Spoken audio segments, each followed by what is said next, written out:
Give a man a fish and you feed him for a day. Sign him up for the Box of Bait Club and he'll never be hungry again. The Box of Bait Club is a brand new dream come true for every fisherman. Something new and different in your tackle box every month.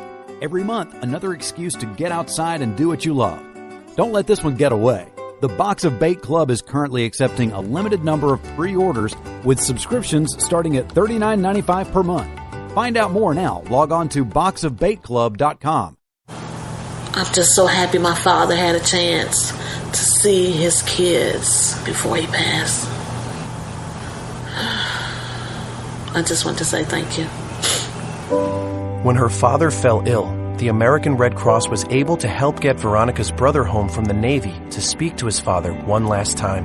It's thanks to your donations that we can connect military families when they need it most. Please donate today at redcross.org. When our water heater broke down last month, it was a nightmare. It took 5 hours for the plumber to show up, and he charged us a couple of $100 just to come out. And then it cost another $1,800 to put in the new water heater. By the time it was all said and done, I felt like I'd been taken. But what else could I do? The smartest thing you can do is get a home warranty from American Residential Warranty. Their home warranties pay to repair or replace all your major appliances when they break, and they will break, and at the worst possible time. Call American Residential Warranty right now for free information on home warranties starting at just pennies a day. Don't wait for your refrigerator to stop running or your ceiling fans to stop turning. Call American Residential Warranty right now. Ask how you can save up to 50% on washer and dryer coverage. Just call 1-800-616-8010. That's 1-800-616-8010. Again, 1-800-616-8010. Call now. Are you tired of commuting to a job that makes someone else rich? Working harder than ever, but getting nowhere? Do you hate spending hundreds of dollars every week on daycare? Having someone else raise your children? With our opportunities, you can start earning money as soon as next week. You get to be the boss, work from home, and live a happier life. At Be the Boss Network, you'll find hundreds of work-from-home opportunities that you can literally start today and be earning money as soon as next week. Go to freedom133.com and start earning money as soon as next week. You get to be the boss. Get out of the rat race. Work from home. Go to freedom133.com right now and change your life today. That's freedom133.com. Go to freedom133.com and start earning money as soon as next week. You be the boss. Go to freedom133.com.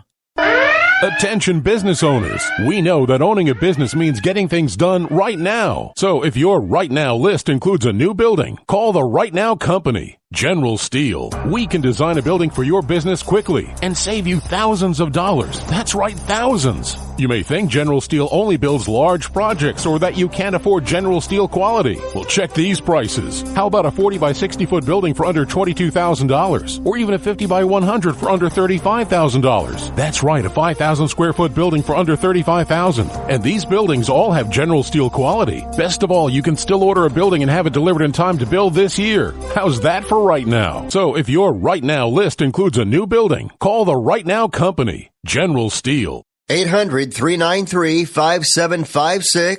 800-393-5756. 800-393-5756. That's 800-393-5756.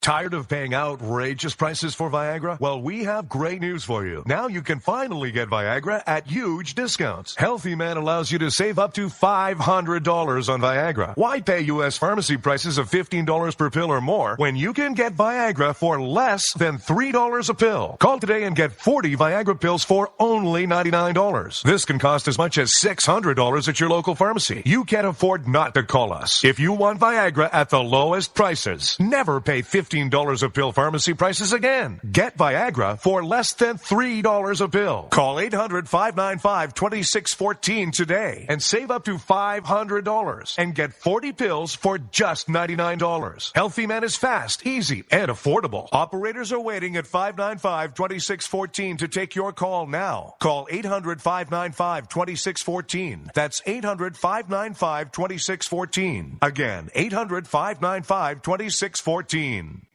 Boy, man, I had a rough night's sleep. Boy, I got a letter from the IRS yesterday and I just couldn't sleep. Man, I'm dying here. Somebody help me. IRS problems affect more than just your finances. If you're ready to take back control of your life and you owe more than $10,000, you need to call the tax doctor. Their expert staff can immediately protect you from the IRS and state collectors and get you the best possible tax settlement guaranteed. The IRS has recently released new programs geared in helping struggling taxpayers, where you may qualify to settle your tax debt and wipe out up to 85% or more of what you currently owe. If you owe $10,000 or more in back taxes, call the tax doctor right now. See if you qualify to pay less. 800-989-1694. 800-989-1694. 800-989-1694. Again, 800-989-1694. You want to know what time it is? It's time to bring the rain. Zinc Media. Feel the power of knowledge.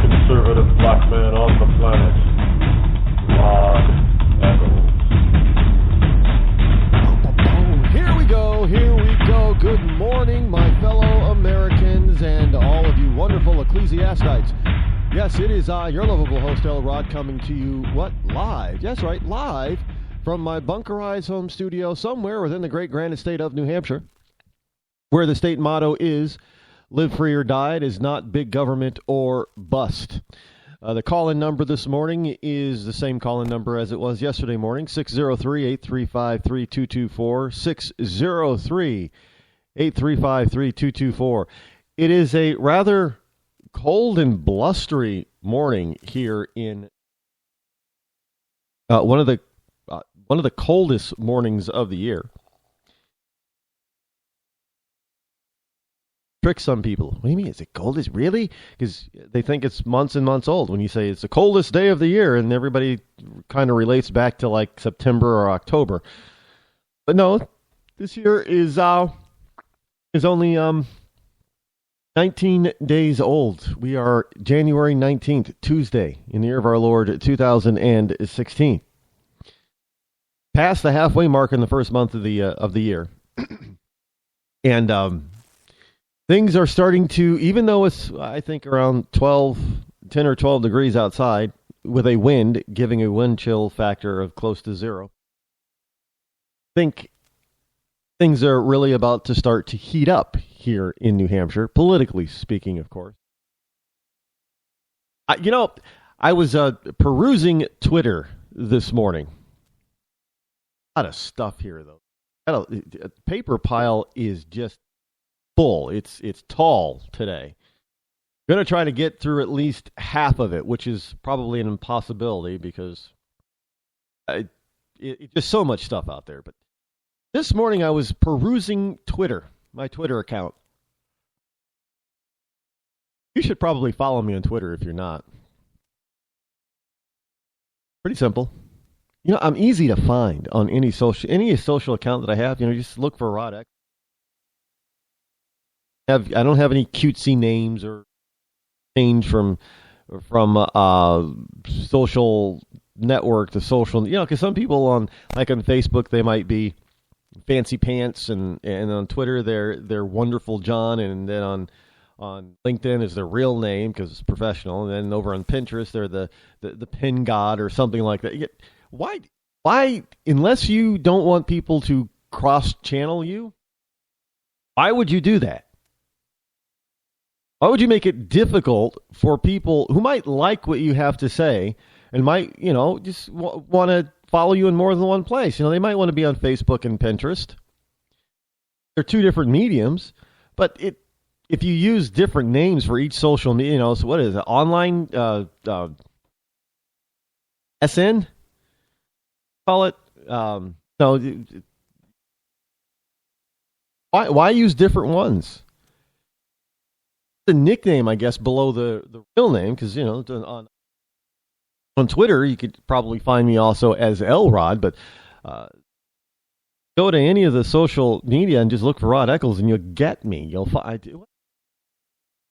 I even think on Instagram too. Yes, I have an Instagram account, but that's strictly for my photography hobby.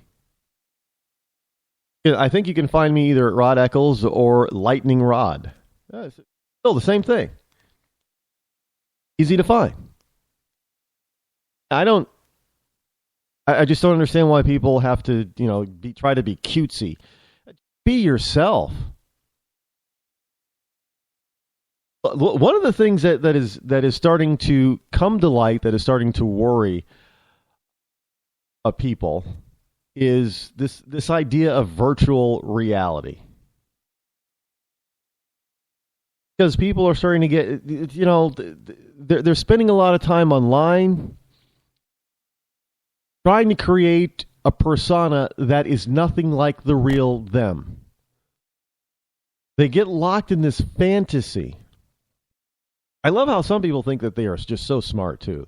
They're so cool and smart. But yet, they're 5 feet 10 inches tall, weigh 350 pounds, and they sit and eat potato chips all day long while looking at the screen, and their eyes have become so adjusted to looking at something that's less than 12 inches close to their face that they can't see anything past that screen. Need corrective lenses. I mean, that's just not healthy. Get a real life if this is what if you know somebody who's doing this. Obviously, if you're listening to this program, you have a real life. Because people who listen to this program or to Hannity or Levin or Savage or any of those guys, they have a life. You guys get out there and you live your life. Sure, you take a few hours every day. You're probably working. Or you're probably traveling in your car. That's why you're listening to programs like this. But you're out. You're living isn't that amazing? Conservatives tend to live a real life. Did you know that? Conservatives are too busy actually living a real life to be entrapped by all of this virtual reality. Now, a lot of time. Now think about this, folks. Think about this for a second. Now, this is not even the opening topic I wanted to go down, but think about this for a second. You have all of these wonderful people out there. All people are wonderful. Don't get me wrong. I mean, some are kind of crazy, but they're wonderfully crazy, even though they might, kill people. But you have all of these nut jobs. All of these nut jobs. Well, the vast majority of the nut jobs out there. We always seem to find out that they have some sort of fantasy. Now, I'm not talking about the Muslim terrorists. They have their own religious fantasy, and that's something totally different. But when we're looking at a lot of these mass shooters and mass murderers and serial killers, who, by the way, 95% of all serial killers are white in the USA. Just, it's just one of those statistics. It doesn't mean that black people aren't crazy. I mean that Latino people can't be crazy. I don't know what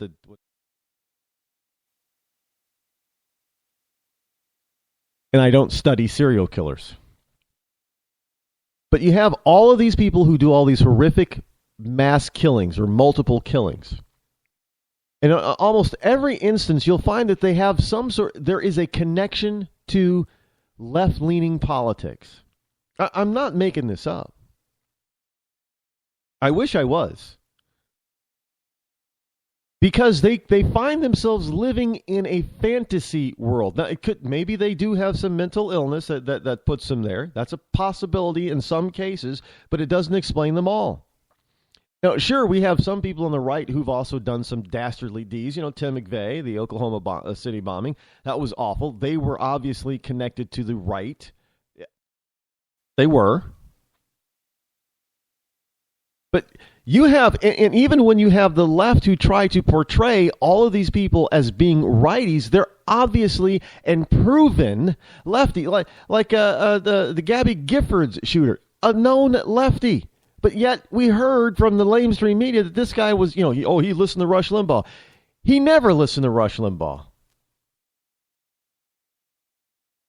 He never paid attention to Governor Palin. All of these people are coming from the left. Now, if you take everyday, quote unquote, normal people who think that they're so smart, who sit in front of their computer screen, even for work, and then after work, that's all they do is play video games and what have you, and they're sitting there weighing 350 pounds, and they can't see past their screen 12 inches in front of their face, and you'll find them. Just go to Walmart and go to the grocery store. You'll see them. You'll know exactly who I'm talking about. And they think that they are so cool and so smart when they're very nerdy. They're very, they have no social skills, and yet they will think that they can do all kinds of things on the computer.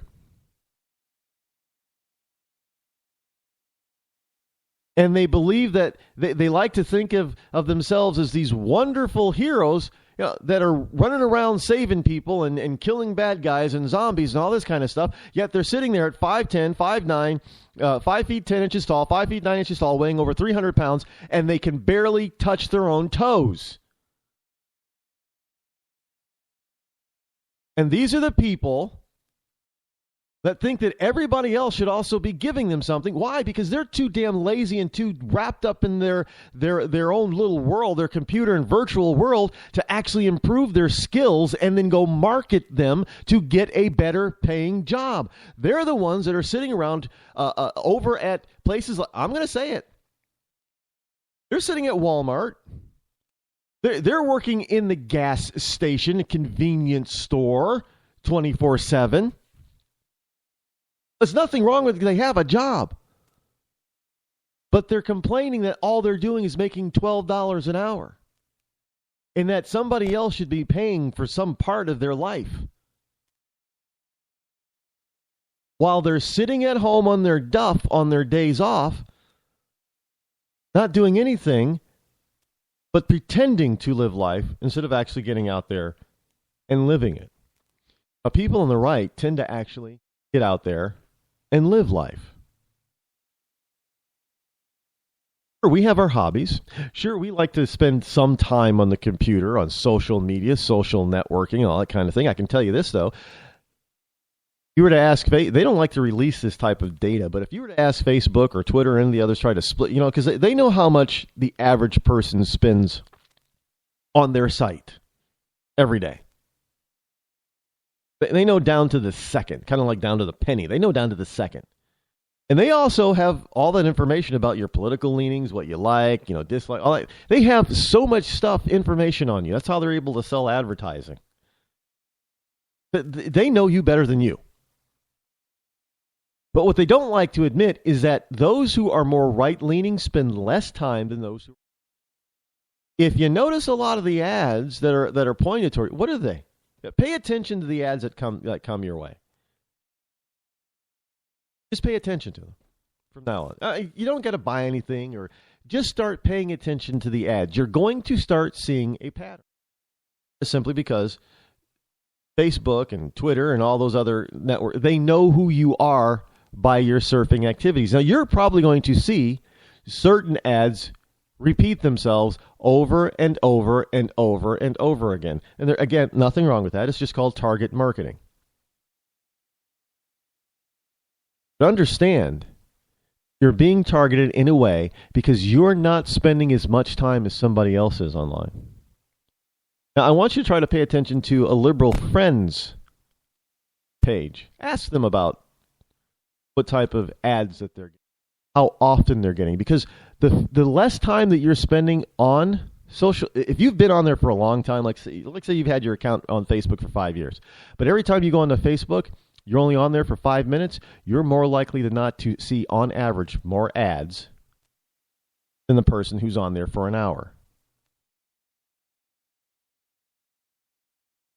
Just saying. Pay attention to that stuff. Because it tells you what the social media thinks of you. And if you're out there living instead of being in a fantasy world, if you're living real life, you're probably going to get bombarded slightly more with certain targeted, repetitive ads. That person who's sitting in front of their computer, weighing 350 pounds, is not going to be bombarded quite as often because he's always online. Doesn't have a life. You've got a life. Those who are right-leaning, those who are Christian or Jewish in faith, well, any real faith tends to spend less time online and on social media than those who do not have a faith and have a left-leaning political slant. Isn't it nice to know that, even though you're listening to this program, you got it going on. You got a real life. That's another reason why maybe, just a theory here. Think about this. You spend less time online. So what happens? Facebook doesn't get to make as much money off you. Maybe that's why they don't like us as much. I'm just saying, think about that for a second. Just think about it. It's plausible. They don't make as much money off of you, so why should they cater to you? Right? They're going to cater to the person who makes them a ton of money because they're always on. Now, I know I tend to skew things because, whenever I'm on the air, now it's 3 hours a day, plus, I have to business and industry. I'm, social management, so I'm online a lot. That's for my work, though. But when I step away from the desk, I step away from my desk. And when it's the weekend, I'm rarely on my computer. I may check in on my phone every once in a while or my iPad, but I don't spend hours and hours and hours and hours for recreation. I have other things I'd rather be doing for recreation. I can recreate. That doesn't sound right. When I recreate, I don't recreate living in a fantasy world on the computer.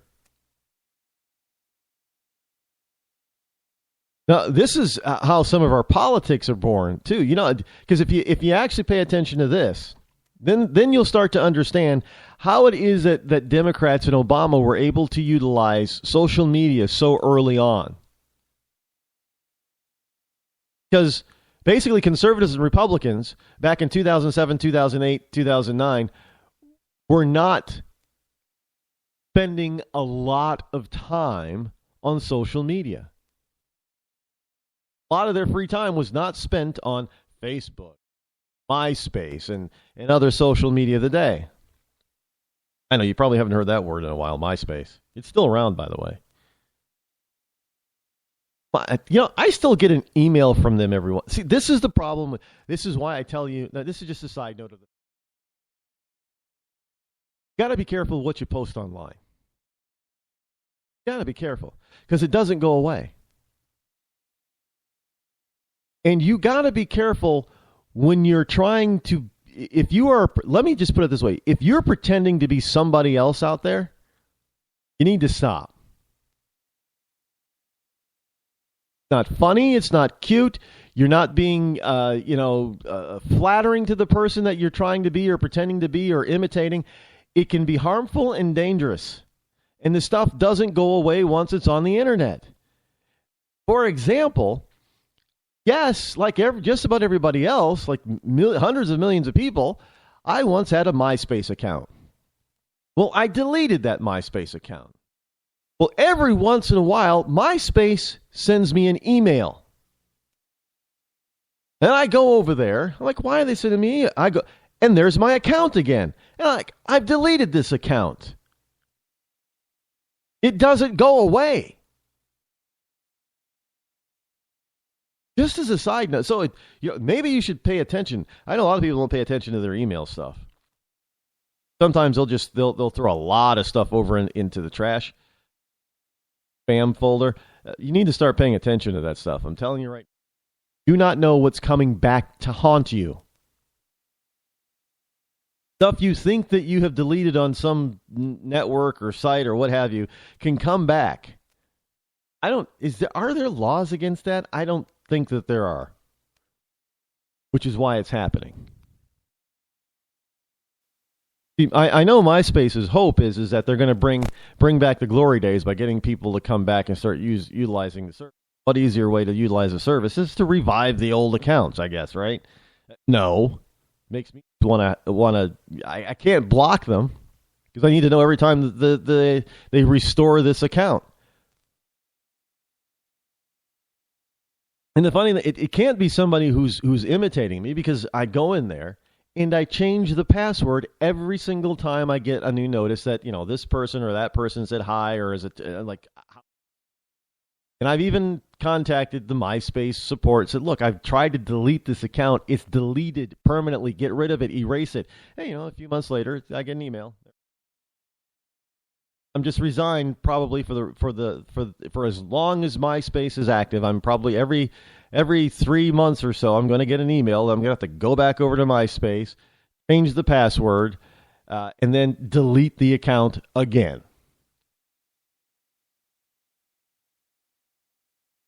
I don't have time to be on every single social medium out there. I have a life. And I have a life probably because I'm a conservative. I got other things to be doing. You got other things that you should be doing. I don't know. Why would you rather sit in front of it?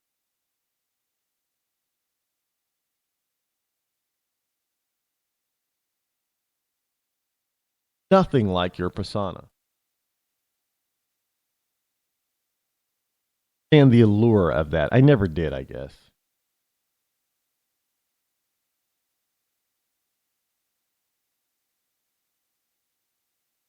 You never know.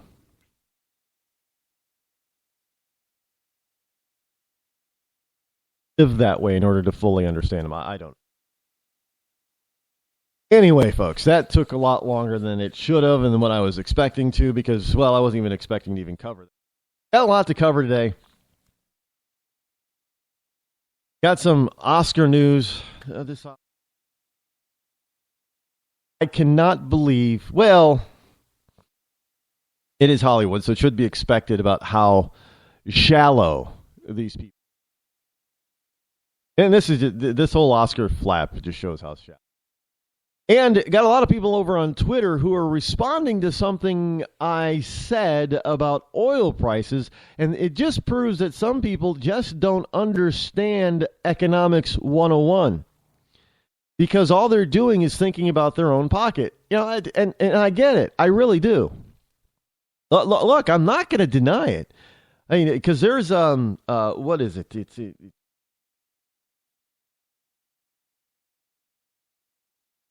Michigan. Michigan is the state of Michigan is blowing up all of a sudden, and I don't mean by literally blowing up, bombs and stuff going on, but blowing up because gas prices over there. There's a gas war going on in Michigan. I don't know. I don't live in Michigan, so those of you who live in Michigan, maybe. By the way, you ought to know that those of you who live in Michigan, you have the auto industry. The head, even though there may not be a lot of auto manufacturing left in Michigan, the headquarters are still there for the big American three anyway. You were just told on the last Shark Tank episode, I forget his name now, but he's a big investor. He's a shark. He's a new shark, a once in a while shark. But he just said that last Friday. That the auto industry is going to die because people don't want to own cars anymore. Just saying. I'm not saying it. He said it. But we'll cover that when we get back. When our water heater broke down last month, it was a nightmare. It took 5 hours for the plumber to show up, and he charged us a couple of $100 just to come out. Then it cost another $1,800 to put in the new water heater. By the time it was all said and done, I felt like I'd been taken. But what else could I do? The smartest thing you can do is get a home warranty from American Residential Warranty. Their home warranties pay to repair or replace all your major appliances when they break, and they will break, and at the worst possible time. Call American Residential Warranty right now for free information on home warranties starting at just pennies a day. Don't wait for your refrigerator to stop running or your ceiling fans to stop turning. Call American Residential Warranty right now. Ask how you can save up to 50% on washer and dryer coverage. Just call 1-800-616-8010. That's 1-800-616-8010. Again, 1-800-616-8010. Call now. Did you ever look at the stains in your coffee cup and then realize that's exactly what happens to your teeth? Power Swabs is the 5-minute solution to get your teeth white without visiting the dentist. This is Ben Gordon with Power Swabs, and if your teeth are stained from coffee, tea, or smoking, all it takes is 5 minutes with Power Swabs. In 5 minutes, you'll see an average of 2 shades whiter teeth, and in 7 days, 6 shades. It's clinically proven to whiten natural teeth as well as caps and veneers. The secret is a tooth detergent that was developed by Dr. Martin Ginniger that lifts stains off of your teeth. Best of all, there's no messy strips or trays that you have to leave in your mouth for an hour. Just swab your teeth for 5 minutes and you're done. To try Power Swabs risk-free, call 1-800-291-5140. That's 1-800-291-5140. I guarantee your bright white smile will have your friends talking about how great you look. Try it risk-free today. 1-800-291-5140. That's 1-800-291-5140.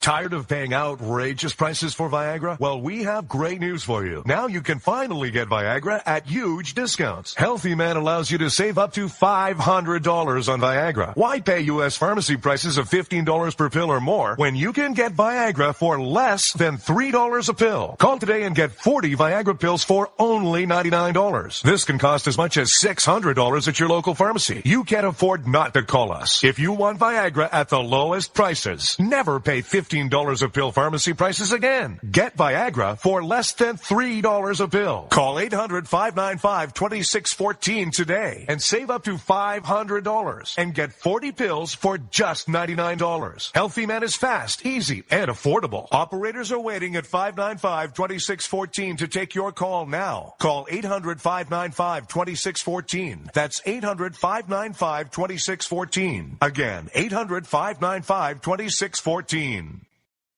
Start training for a new career in as little as 18 days. National EMS Institute's innovative boot camp program will train you for a new career. Learn to respond to emergency situations and become a certified EMT in just 18 days. National EMS Institute guarantees 100% job placement. Visit www.nationaleMSinstitute.com today to learn more about our 18-day boot camp. Or call us at 1-800-497-6732. NationalEMSinstitute.com. When you're ready to take the edge off a hectic day, I suggest you start with a little music from Franz Black. I guess there's lots of ways to look at things that don't seem right. No Worries has just been released on iTunes and Amazon. It's gonna be alright. You can find Franz Black and his music on his website, franzblack.com. F-R-A-N-Z black.com. It's gonna be alright.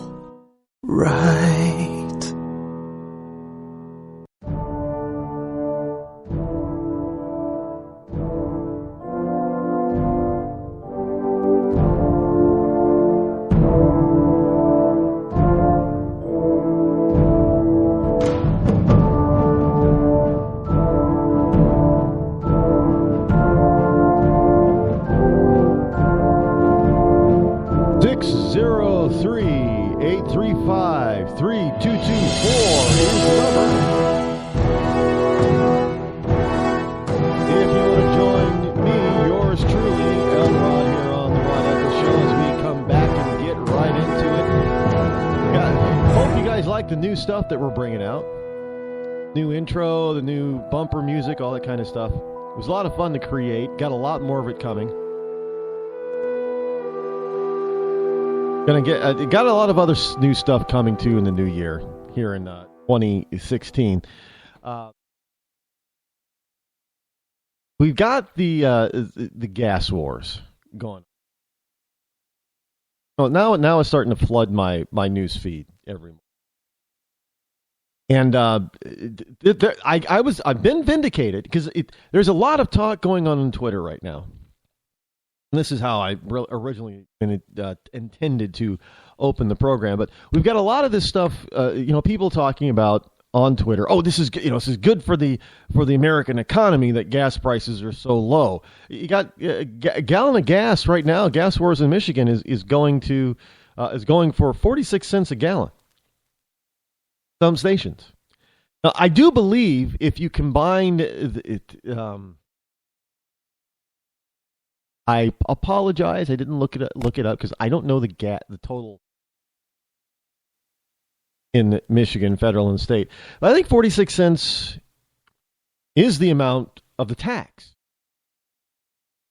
Kind of low to me. Which would be kind of weird that a gas station would sell gas for less than even because you're not going to get a discount on the tax. The tax is gasoline tax is not based on the price of gasoline. It's just a flat rate. All you flat taxers out there, which I don't,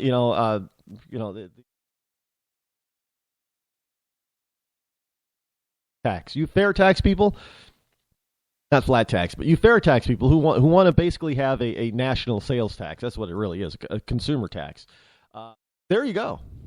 It doesn't matter what the price of the item is. The government has just instituted a flat tax on that particular item every time you buy it in its unit. So you're telling me that it's just as good or better to tax something, let's just say roughly 50 cents when it's $1, but still tax it at 50 cents when it's $2. Now, of course, you'll get some people out there who totally get into well, it needs to be a percentage. I want people to understand fully right now, I do not believe in a national sales tax. I don't believe that it is a fair tax. I know they come across saying it's a fair tax, consumerism tax. No, it's not. It's not fair at all. It's a bunch of BS. And it is a clouded way to tax the wealthy more. Now, how is that possible, Rod? Because we know that the wealthy spend. Look, for people who earn $50,000 or less, Walmart and Target that's their world because that's what they can afford. Nothing wrong with that either. But people who earn $50,000 to $150,000, they may not go to Walmart or Target. Their stores might be, like Kohl's or JCPenney or something. That has a higher price point. Now, sure, you might be able to actually buy the same thing at Kohl's and at Target, and Target's probably going to be a little bit less expensive. So, simply because the person doesn't shop at Target, they should automatically pay a higher tax? No.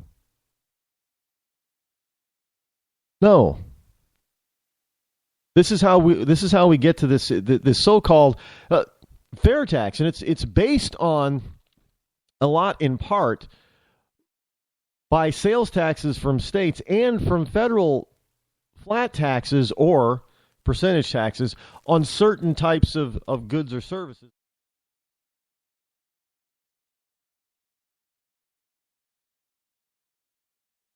And no, it's not fair.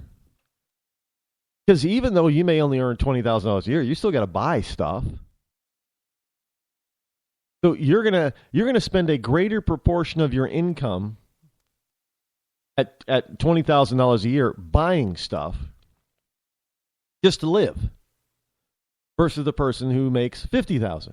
So the person at $20,000 is actually going to end up paying a higher percentage of their income in taxes. Now, how is that fair? Think about it. If you, well, you know, we can get it. No, you can't start exempting people from sales tax. Can't do that. Then that's not fair either. And then you're gonna have to start monitoring it. Well, we can give out cards. Well, there you go. Now you start getting government into identifying you and giving you a card, giving you another number.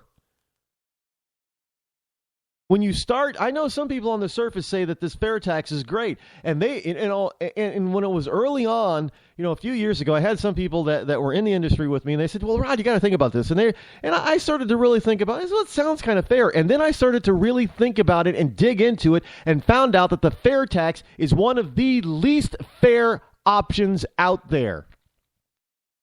And frankly, some of the people who originated this knew exactly what they were doing, and they were targeting the poor.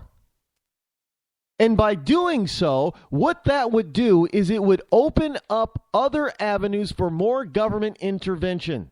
In other words, more government programs. The fair tax is not fair because it's going to hit the poor the hardest. Because they're going to pay tax on 100% of their income, basically. For somebody who's making $50,000, now they're going to have room to not spend and save money. They're not going to spend all $50,000 on living. So their tax rate on their income is going to be a lot less than the person making $20,000. But they get so blinded by saying, "Oh, the person who makes $150,000, he's going to pay a hefty tax if he buys that Mercedes." Well, that's just the dumbest thing I've ever heard. Because Mercedes, the last time I checked, were built by the person earning $20,000 or $30,000. And if that person making $150,000 doesn't buy that Mercedes, then that, because of the tax, is too damn high. Well, that person making $20,000 or $30,000, or maybe even $50,000, building the car, loses his job. All of this is... when you start tearing these things apart, these different plans, it's still all about attacking different socioeconomic classes. It's still class warfare. We got to get away from that, folks. We have got to get away from this class warfare mentality.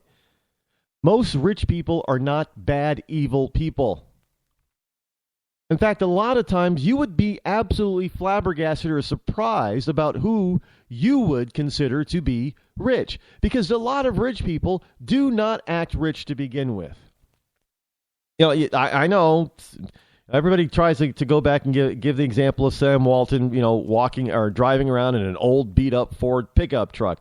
Well, there are a lot of rich people that are like Sam Walton. They may not be worth as much as he was when he was alive, but they still drive around in an old beat-up pickup or a Chevy, something like that. They don't live. What? Warren Buffett used to live in a 3-bed. I think it was like less than 3 home. It's worth billions. There are a lot of rich people that don't buy the palatial mansion. They don't live behind gated walls, and you just don't know that they're wealthy. And if you walk in their home, look, I know some rich people. I've been in their homes, and I tell you, they're just like you and me. Some of them have, slightly larger homes. I know one guy, he's got a 6,000 square foot house, and he's got an indoor pool. But you walk through his house, we have furniture stores around here called Jordan's and Bernie and Phil's, and his house is Bernie. They're not expensive stores. They're not Ethan Allen. They're not Stickley. You walk around at his house, he's got his house filled with furniture that he bought at Jordan's and Bernie and Phil's.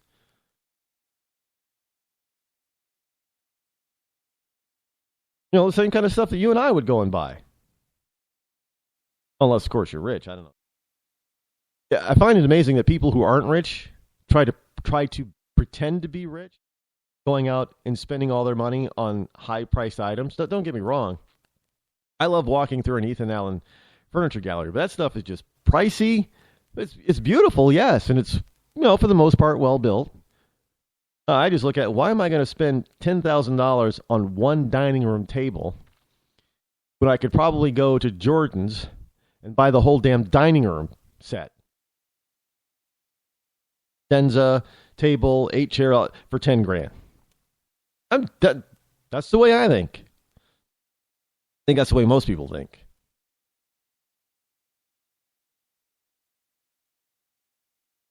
But to the fair taxers, well, no, that person who shops at Ethan Allen, man, they should pay more.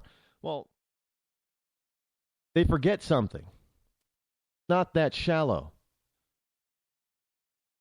$10,000 Ethan Allen still built by somebody making $12, $15 an hour up in Vermont at the Ethan Allen Furniture Gallery. Furniture manufacturing facility. So whenever that yacht that millionaire or billionaire buys is not built by another billionaire or millionaire. It's built by a crew of hardworking blue-collar people, some better paid than others. Middle-class folks. They're built. Those yachts sitting out there out there in the water are being built and maintained by middle-class folks.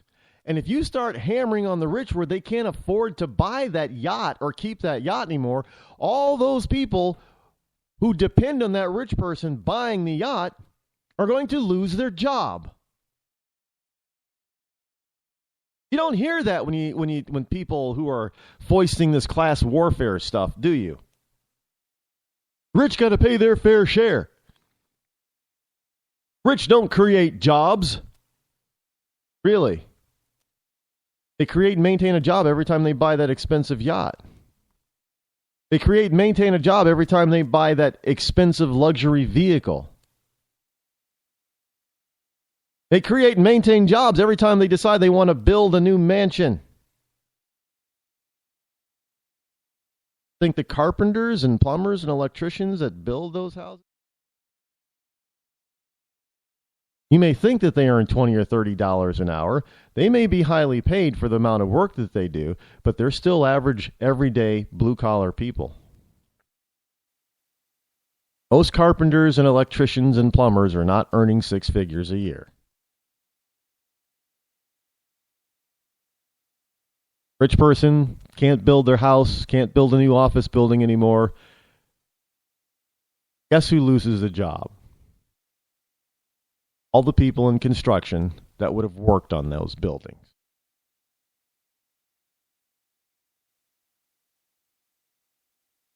Same thing with the gas wars. A gallon of gas in Michigan is at 46 cents a gallon. It's it's not going to stay there. But there, I've seen the gas wars before. But fuel prices, and this is a CNBC fuel price to hit rock bottom, less than 50 cents a gallon. The drastic price cuts are part of a gas price war at 3 Houghton Lake, Michigan stations. During the last 3 days, the prices dropped below $1 a gallon and falling as low as 46 cents at Sunrise, the Marathon station, Sunrise Marathon. Meanwhile, the Beacon and Bridge gas station, low as 47 cents a gallon. Nearby Citgo says its prices slumped to 95 cents a gallon. Yeah, there have been long lines at the stations. I'm sure there are. People are probably bringing their gas cans and everything else. Snap up such cheap. But it can't last, won't last, and it's not all that good. And here is why. I have been vindicated once again for all you wonderful people who are trying to chastise me over on Twitter for not liking such low-price gasoline because it's good for the economy. No, it's not good for the economy if there is a balanced level. Sure, I like going to the gas stations around here and seeing, $1.80 a gallon. That's good for my wallet. Or so I think at first. There is a point when too low is too good to be true. You know, I always say that, free's too expensive. I can't afford free. Well, that's the same with something being too cheap. If it's too cheap, I can't afford it. And why? Because there's a back end to that. Just like with this so-called war on the rich, that they don't create jobs. When they're out there buying stuff that regular everyday people like you and me have to make or maintain. So yeah, they do create jobs. But if you price something too low that the people who are invested in this cannot make their money back, people are going to lose jobs. Look, business is not charity. The businesses don't have the power to tax. They can't be in business forever unless they're making a profit. They can't keep losing money. They're going to run out of money. Then what happens? You can say, well, they can get a loan. Well, then if banks loan money to all these companies that are losing money, that means those companies cannot pay the banks back. The banks lose money. I know a lot of people are out there, and especially on the left, saying, yeah, banks, man, banks bad. Banks go out of business. All those bankers, the teller and everything in the front line, they all lose their jobs too. You can hate on an industry all you want to, but that just shows your ignorance and stupidity because you don't understand simple economics 101. Bernie Sanders is out there saying, I'm going to break up the big banks. Why? Because you don't like them? So you want to throw people out of work. That's what you're telling us, Bernie. If you get down and look at his plan, he's telling you that he does not like rich people, and he thinks that all bankers are rich, and bankers should be punished by the government. He's trying to foist class warfare, and Americans are too damn shallow and stupid to realize that they're being taken. I see it with the gas prices. Yeah, and they're going out and trying to tout some left-wing publication that shows that, hey, $1 a gallon of gas is good for the American economy. It's terrible for the American economy. And here is a British story that is telling Americans why it's bad for you. And I told you this when this war on the price of oil started. Go back to listen to the show. I told you it's not a good thing because OPEC is at the head of this. They did not and do not like the American and Canadian shale oil industry. They do not like the fact that the USA, Mexico, and Canada can produce more oil than their OPEC cartel. They're losing money. They're not making as much as they used to make off of us. We're not buying our oil from them. Canada's not buying their oil from them. We don't need it. This whole notion that we can't drill our way to success or drill our way to independence, we already did it. Even as the Democrats kept saying, we cannot drill. And Palin was out there saying, drill, baby, drill. She had it right. And OPEC knew that was right.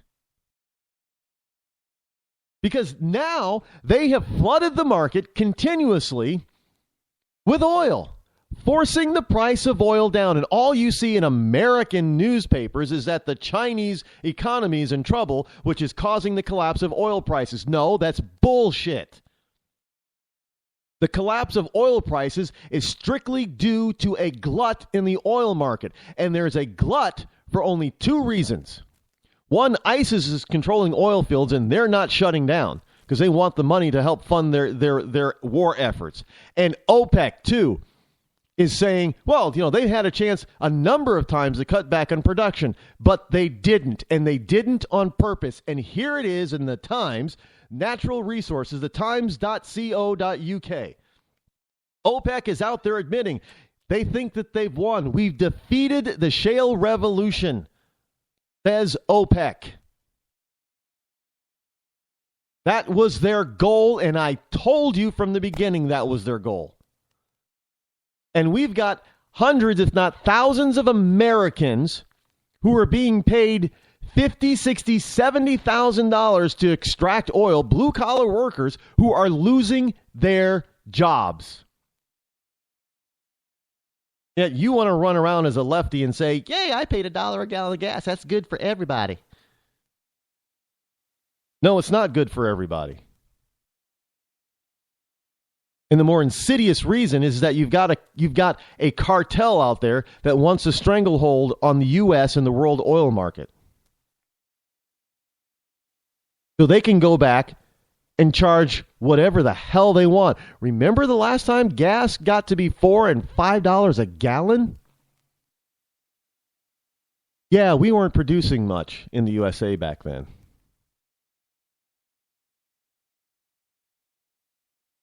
You think that you've made up all that you spent back? You haven't made it up. It's going to take you a long time to make back that money that you paid out.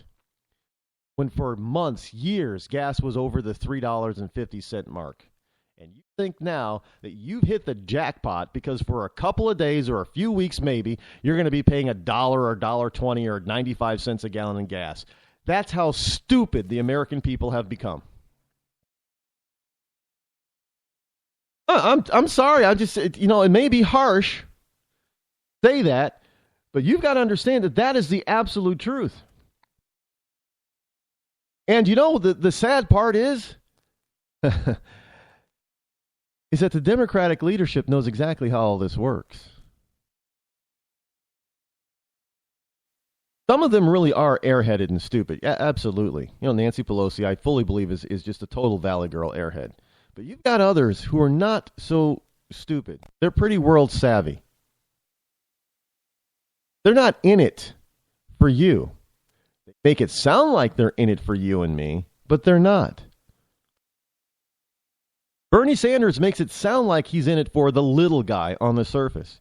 But he knows that none of his plans actually work because they have not worked anywhere on this planet. They haven't worked.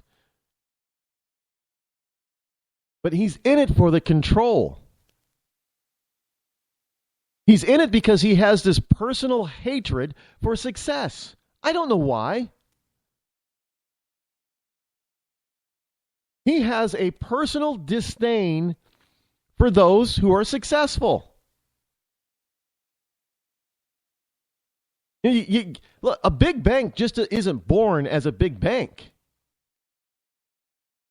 They have to grow. They have to be in business, provide a product or service that a bunch of people willingly want, because nobody can force somebody to use Bank America. I don't like Bank America, so I don't bank there.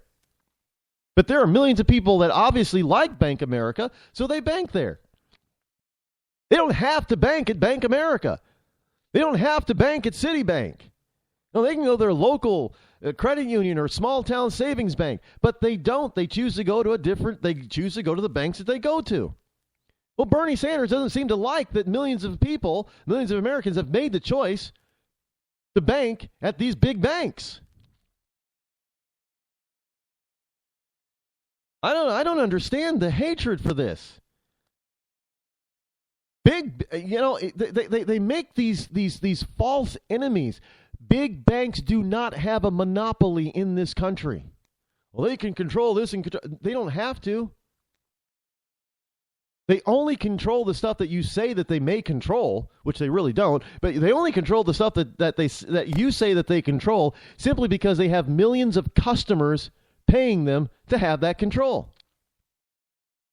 If you have one of the big bank accounts, I don't want to hear you start. I want to see a study that shows how many of Bernie Sanders supporters bank at big commercial banks. Because if they really believe the rhetoric that Bernie Sanders is spewing, all of them would either be at their local savings bank or credit union. All of them. Because they all have that choice.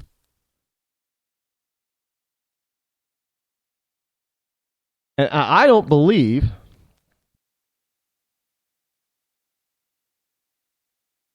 not belief, you just know that they're it's kind of. I got the story about Apple here too. Trump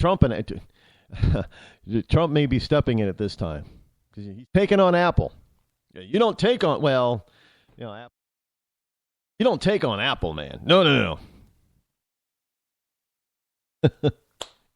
The one thing that may bring down Trump is him taking on Apple.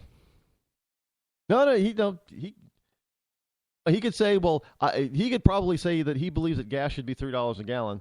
and try to work for that. And that probably wouldn't bring him down. But taking on Apple, yeah, that might bring down the Trumpster. Just saying. We'll be back.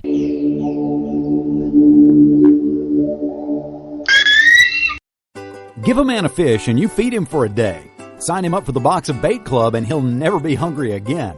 The Box of Bait Club is a brand new dream come true for every fisherman. Something new and different in your tackle box every month. Every month, another excuse to get outside and do what you love. Don't let this one get away. The Box of Bait Club is currently accepting a limited number of pre-orders with subscriptions starting at $39.95 per month. Find out more now. Log on to boxofbaitclub.com. I'm just so happy my father had a chance to see his kids before he passed. I just want to say thank you. When her father fell ill, the American Red Cross was able to help get Veronica's brother home from the Navy to speak to his father one last time. It's thanks to your donations that we can connect military families when they need it most. Please donate today at redcross.org. When our water heater broke down last month, it was a nightmare. It took 5 hours for the plumber to show up, and he charged us a couple of $100 just to come out. And then it cost another $1,800 to put in the new water heater. By the time it was all said and done, I felt like I'd been taken. But what else could I do? The smartest thing you can do is get a home warranty from American Residential Warranty. Their home warranties pay to repair or replace all your major appliances when they break, and they will break, and at the worst possible time. Call American Residential Warranty right now for free information on home warranties starting at just pennies a day. Don't wait for your refrigerator to stop running or your ceiling fans to stop turning. Call American Residential Warranty right now. Ask how you can save up to 50% on washer and dryer coverage. Just call 1-800-616-8010. That's 1-800-616-8010. Again, 1-800-616-8010. Call now. Are you tired of commuting to a job that makes someone else rich? Working harder than ever, but getting nowhere? Do you hate spending hundreds of dollars every week on daycare? Having someone else raise your children? With our opportunities, you can start earning money as soon as next week. You get to be the boss, work from home, and live a happier life. At Be the Boss Network, you'll find hundreds of work-from-home opportunities that you can literally start today and be earning money as soon as next week. Go to freedom133.com and start earning money as soon as next week. You get to be the boss. Get out of the rat race. Work from home. Go to freedom133.com right now and change your life today. That's freedom133.com. Go to freedom133.com and start earning money as soon as next week. You be the boss. Go to freedom133.com. Attention business owners. We know that owning a business means getting things done right now. So if your right now list includes a new building, call the Right Now Company. General Steel. We can design a building for your business quickly and save you thousands of dollars. That's right, thousands. You may think General Steel only builds large projects or that you can't afford General Steel quality. Well, check these prices. How about a 40 by 60 foot building for under $22,000? Or even a 50 by 100 for under $35,000? That's right, a 5,000 square foot building for under $35,000. And these buildings all have General Steel quality. Best of all, you can still order a building and have it delivered in time to build this year. How's that for right now? So if your right now list includes a new building, call the Right Now Company, General Steel. 800-393-5756. 800-393-5756. 800-393-5756. That's 800-393-5756. Tired of paying outrageous prices for Viagra? Well, we have great news for you. Now you can finally get Viagra at huge discounts. Healthy Man allows you to save up to $500 on Viagra. Why pay U.S. pharmacy prices of $15 per pill or more when you can get Viagra for less than $3 a pill? Call today and get 40 Viagra pills for only $99. This can cost as much as $600 at your local pharmacy. You can't afford not to call us. If you want Viagra at the lowest prices, never pay $15 $15 a pill pharmacy prices again. Get Viagra for less than $3 a pill. Call 800-595-2614 today and save up to $500 and get 40 pills for just $99. Healthy Man is fast, easy, and affordable. Operators are waiting at 595-2614 to take your call now. Call 800-595-2614. That's 800-595-2614. Again, 800-595-2614.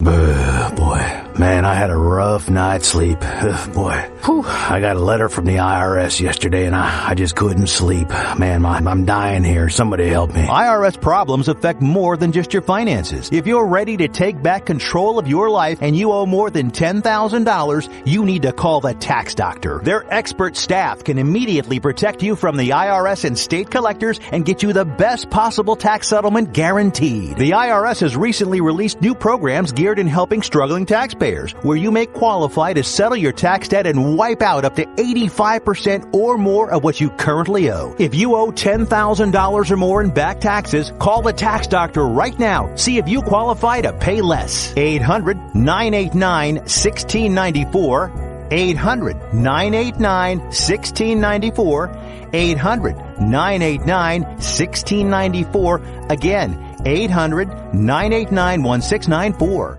You want to know what time it is? It's time to bring the rain. Zinc Media. Feel the power of knowledge.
Out there in this land of freedom, home of the brave. It is I, your lovable host, still coming to you live for hour number 2 from my bunkerized home studio somewhere within the great granite state of New Hampshire, where the state motto is still live free or die. It is not a big government or bust. And yes, I checked again this morning, so I know for a fact it's still live free or die. Yes, it is Tuesday, January the 19th in the year of our Lord, 2016, as we get into hour number 2 of the fastest 3 hours here on Internet Talk Radio. I got to stop saying that. Because at some point, because it looks like it may be happening. I can't really say with whom or exactly when, but it looks like so far, if things keep going and progressing the way they're progressing, I won't be broadcasting from my bunkerized home studio. At some point, probably before the, praying about it and making sure that it goes the right way. But if things keep progressing that they are progressing right now, by the end of the second quarter of this year, I'll be broadcasting from a real broadcast center. I'll still have the bunkerized home broadcasting studio, but I'll be broadcasting from a real live commercial studio if things keep progressing the way they're progressing. So I won't be able to say that I'm broadcasting live, and I won't be able to say, truthfully, that the fastest 3 hours on Internet Talk Radio. Well, I guess I probably could say that. It'll still be on the Internet. But, right now, I guess I'm not just 100% on the Internet either. There's some terrestrial signals. So, I guess technically it's still this, I could still say that part, but I would not be able to say, I could truthfully still say fastest 3 hours on Internet Talk Radio, but I wouldn't be able to say broadcasting live from my bunkerized home studio. Working on it. Frankly, it's all due to the growth in the number of listeners, you people out there, for tuning in, listening, for starting to call in a lot more. That's also a good thing. And again, any of you can do that. I know some of you are listening on your at work, you've got your earphones in, listening at work. And I'm going to suggest maybe you take the earphones off and unplug the earphones and just turn it up so your neighbors, if you work in a typical office where you got QBs, or maybe you're in one of those newfangled offices, forward-thinking progressive offices where they don't have any QB walls, the sound will travel farther. If you're out there and you're listening try having a listening party every morning. See if your coworkers would do it. Now, chances are some of them are going to be liberal and probably Bernie Sanders fan nut jobs. So I'm going to offend the hell out of them. So they'll probably, object to you listening to me. In that case, then you're going to have to keep in your earphones.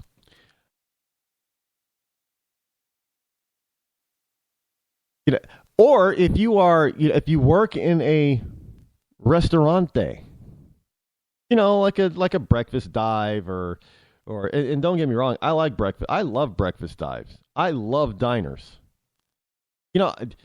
I really like eating at cheap greasy spoons because they have some of the best food out there. Honestly, I don't care who you are.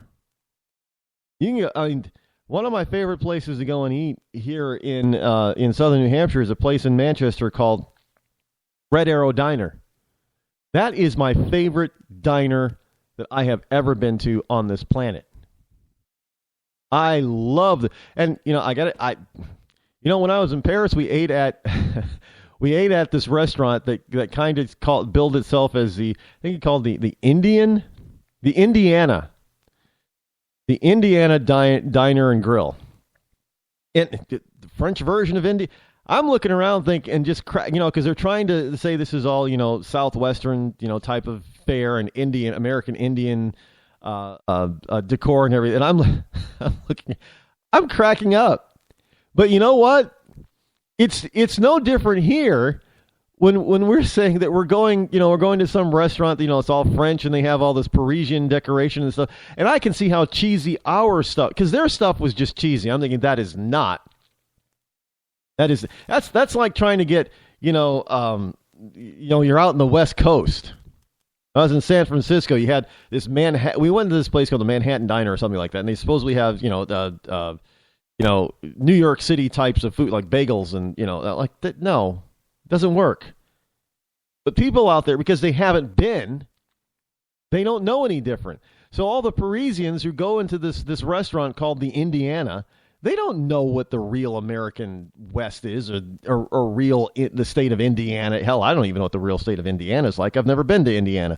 But I do know what real Southwest food is. And it wasn't what the Parisians in this Paris restaurant were putting on the table in front of me. But the Parisians think that it is. No, it wasn't bad food. It was good. But the whole point is that you've got to know that you don't know.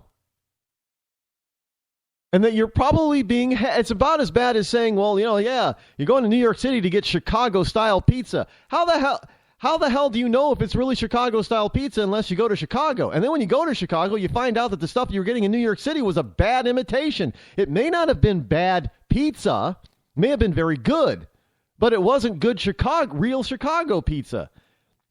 Again, I don't know what real Chicago pizza is. I've never been to Chicago to have any. But I know what real Boston baked beans are like, and I know what the imitation Boston baked beans are like. It's kind of, and this is not a throwdown or disparaging Red Lobster in any way. But if you're in New England, especially if you're close to the seacoast in New England, you don't eat at Red Lobster. You just don't. But you will get tourists who will come to New England who will go and eat at a Red Lobster. That just makes no sense.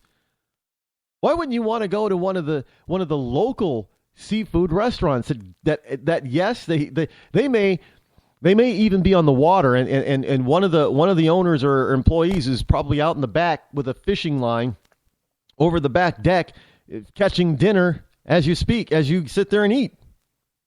You can't get any fresher than that. Frank, there are a few. If you go into Maine, the Seacoast, there are restaurants that are like that. Literally, they have their own lobster boat, and they have their own lobster. They go out there, every day. They're out there catching their own lobster, and they bring the lobster back, and that's what they're serving in their restaurant for. You can't get fresher than that, unless you go out there and catch it yourself and eat it raw, like Ariel or something. I don't know. I just find it amazing that it doesn't. People are people, no matter where you go on the planet, and people don't know what they don't know, but they think they know it all. They really do. Parisians think that they're getting real Southwestern, Midwestern, American food in a restaurant called Indiana that is very badly decorated in so-called Native American decor, which it is really bad. It was bad. Food was good. Service was good. Decor was awful. It was. But they don't know any better. They don't. I guess that's part of the problem with a lot of liberals, is maybe they just don't know any better. Now, that's no excuse for them running around foisting a bunch of fake stuff. Frankly, most of their heroes, like Bernie Sanders, they do know better. But that's still, go and find out for yourself. If you really want... Don't get me wrong, if you want to sit in Manhattan and eat Chicago pizza and you're fine with that, that's great. But if you want to know what real Chicago pizza tastes like, you're probably going to have to go to the Chicago area to find out for yourself, or somehow get it delivered to you in order to make a comparison, because you don't know what you don't know. You're out there on the West Coast and you want to know what a real New England lobster sandwich tastes like. Well, you're going to have to go to New England or get it FedEx to you. You don't know what you don't know. But you should know that you don't know. I don't know how you can sit in San Francisco or out in the Midwest and say that you know what a real lobster sandwich tastes like if you've never been to New England. That's like saying that you know what real Louisiana gumbo tastes like, and you've never been to Louisiana. And you don't know anybody who's come from Louisiana who's made you the gumbo. How would you know what it tastes like? Personally, I've never had gumbo.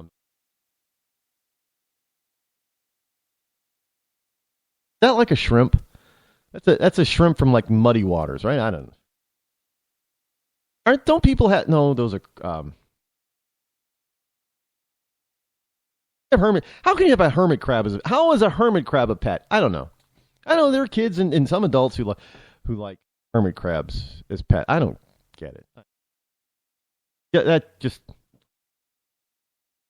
Look, you got people out there who are talking about they love the fact that prices are so low. And, at the last segment, I told you that's just a bunch of nonsense. It's stupidity. Ignorance on display about how the economy actually works. And this is how we get class warfare.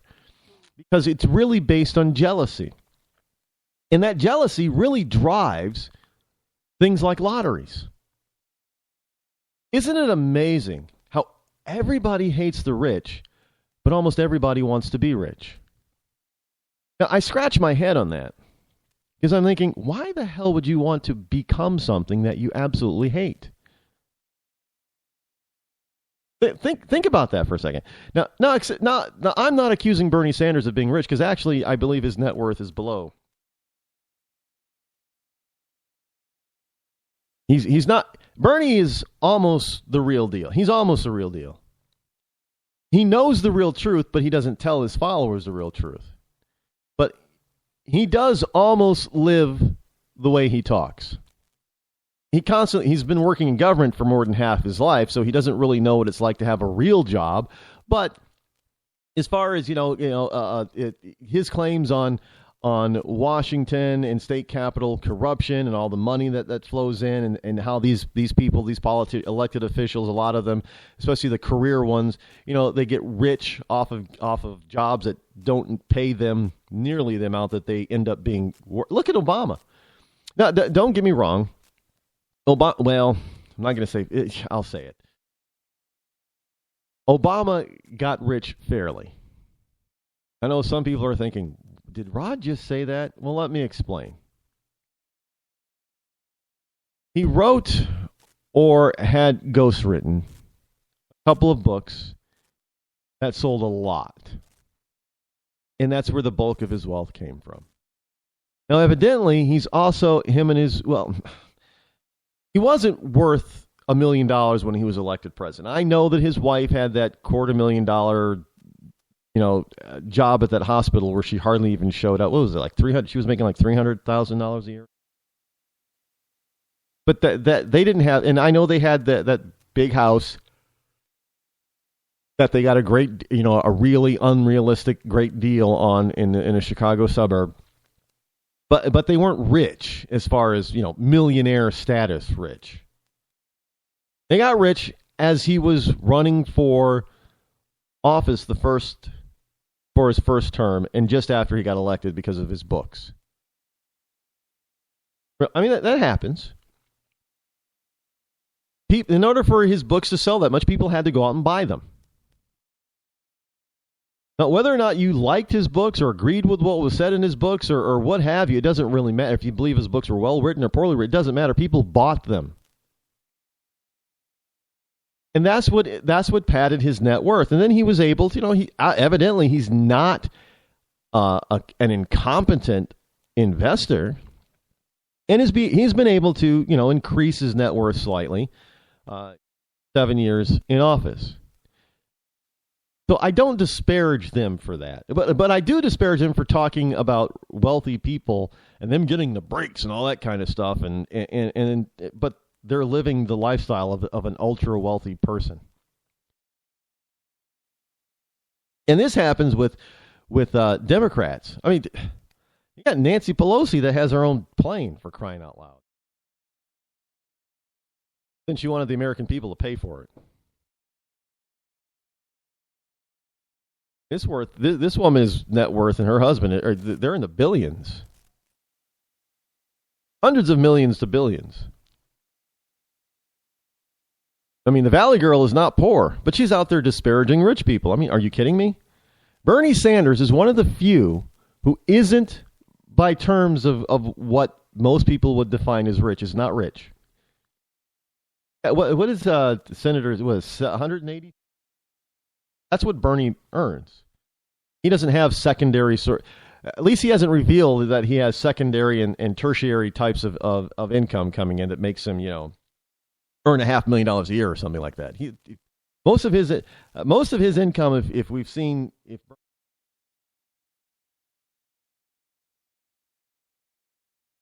he roughly earns, him and his wife roughly earn. That's not rich by any stretch of the imagination.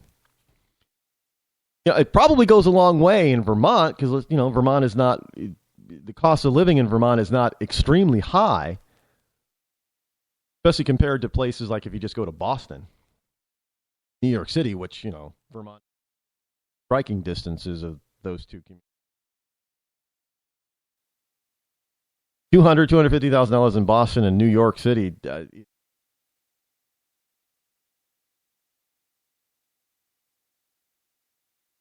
But these people, they're out there bashing rich people when they're rich themselves. But they don't include themselves in all this bashing. They try to distance themselves. You got Al Gore running around talking about, it's kind of like Al Gore running around talking about global warming and, all this carbon and all this kind of stuff. When the guy is out there spewing more he's got a larger footprint than some American factories. Do you realize that? If you were to add up what Al Gore does Where he goes, he's got a larger carbon footprint that he's out there touting about and telling everybody else to reduce theirs. He's got a larger carbon footprint than some American factories. And that's pretty sad. Very hypocritical. But that's the way it works for them. But you people who are following Bernie Sanders, you don't know what you don't know, but you should know that you don't know something and want to go find out.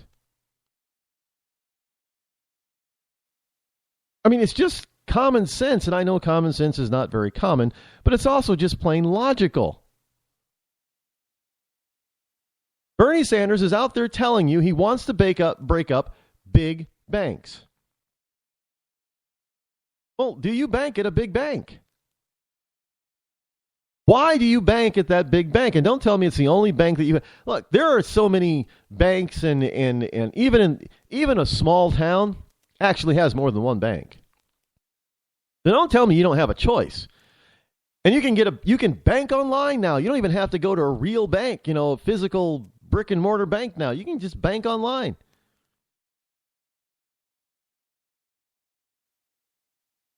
So he's out there saying that he wants to break up big banks.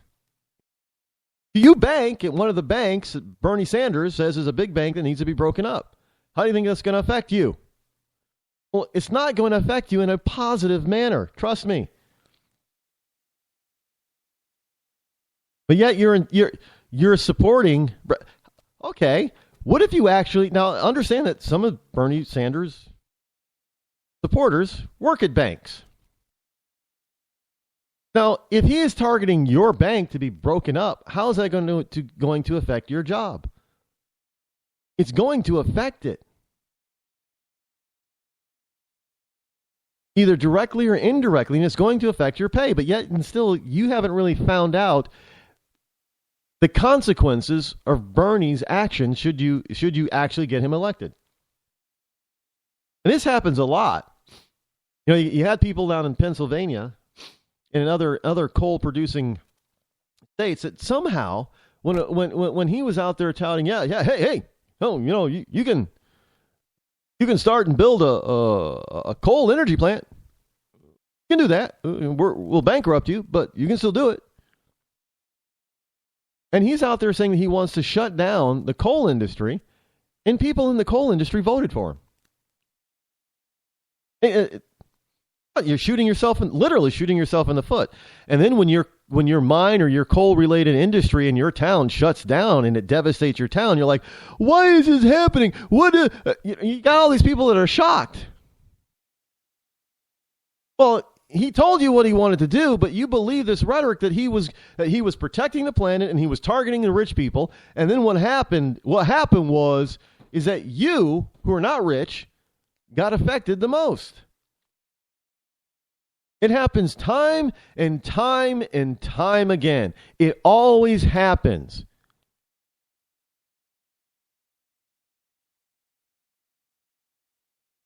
Well, we got to stop saying to people, well, you don't know what you don't know. Well, that is true.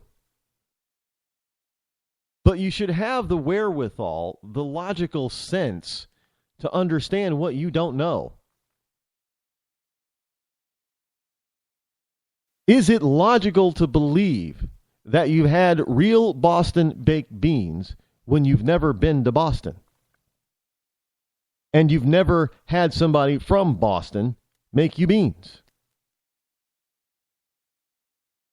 And yet you think that jar or can in the store that says real authentic Boston baked beans made in, Ohio, that's where Bush's baked beans.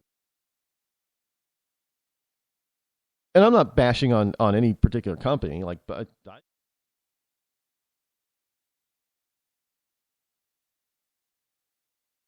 really are, but to say that they're authentic. Oh, if you've never eaten authentic Boston baked beans, these beans are canned in Ohio.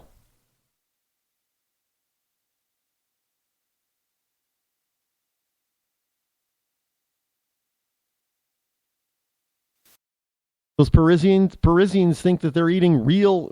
I think that's kind of stupid. Well, I wanted to know what a French taco tasted like. What a French taco is like. But the Parisians think they're getting real Mexican taco. Trust me, a French taco is not an authentic Mexican taco. Still good, but it's not authentic Mexican. I'm just saying, it's not authentic Southwest. No. But they don't know that. But you would think that they would at least stop to think, well, I wonder what a real taco tastes like. I do all the time. Think about stuff like that. Maybe because I've experienced some of this stuff, which is why I think about it. Like, I know what authentic Greek souvlaki and shish kebab taste like. Because I've lived in Athens, I've tasted the real deal. And I can tell you, coming here in the United States, even in a Greek restaurant here in the United States, and I have said this sometimes, when they deliver this thing that they call a souvlaki, I said, no, where's the real deal? I want the real souvlaki.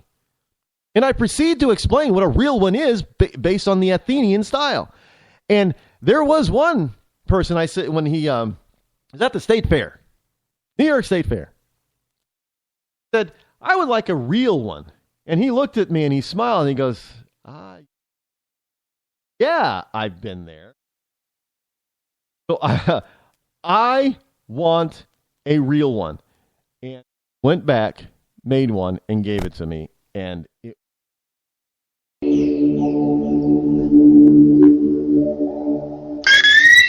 When our water heater broke down last month, it was a nightmare. It took 5 hours for the plumber to show up, and he charged us a couple of $100 just to come out. Then it cost another $1,800 to put in the new water heater. By the time it was all said and done, I felt like I'd been taken. But what else could I do? The smartest thing you can do is get a home warranty from American Residential Warranty. Their home warranties pay to repair or replace all your major appliances when they break, and they will break, and at the worst possible time. Call American Residential Warranty right now for free information on home warranties starting at just pennies a day. Don't wait for your refrigerator to stop running or your ceiling fans to stop turning. Call American Residential Warranty right now. Ask how you can save up to 50% on washer and dryer coverage. Just call 1-800-616-8010. That's 1-800-616-8010. Again, 1-800-616-8010. Call now. Did you ever look at the stains in your coffee cup and then realize that's exactly what happens to your teeth? Power Swabs is the 5-minute solution to get your teeth white without visiting the dentist. This is Ben Gordon with Power Swabs, and if your teeth are stained from coffee, tea, or smoking, all it takes is 5 minutes with Power Swabs. In 5 minutes, you'll see an average of 2 shades whiter teeth, and in 7 days, 6 shades. It's clinically proven to whiten natural teeth as well as caps and veneers. The secret is a tooth detergent that was developed by Dr. Martin Ginniger that lifts stains off of your teeth. Best of all, there's no messy strips or trays that you have to leave in your mouth for an hour. Just swab your teeth for 5 minutes and you're done. To try Power Swabs risk-free, call 1-800-291-5140. That's 1-800-291-5140. I guarantee your bright white smile will have your friends talking about how great you look. Try it risk-free today. 1-800-291-5140. That's 1-800-291-5140.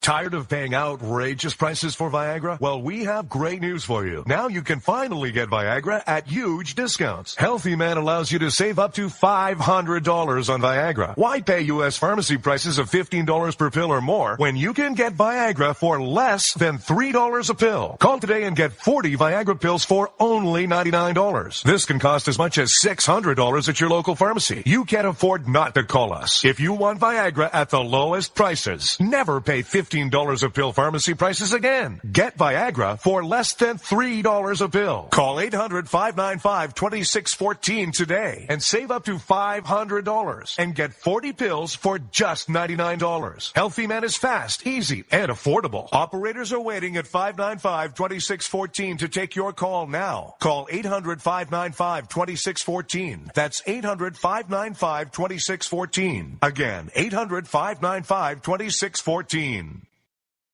Start training for a new career in as little as 18 days. National EMS Institute's innovative boot camp program will train you for a new career. Learn to respond to emergency situations and become a certified EMT in just 18 days. National EMS Institute guarantees 100% job placement. Visit www.nationaleMSinstitute.com today to learn more about our 18-day boot camp. Or call us at 1-800-497-6732. NationalEMSinstitute.com.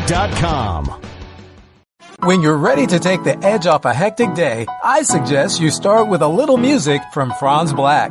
I guess there's lots of ways to look at things that don't seem right. No Worries has just been released on iTunes and Amazon. It's gonna be alright. You can find Friends Black and his music on his website, friendsblack.com. F-R-A-N-Z black.com. It's gonna be alright.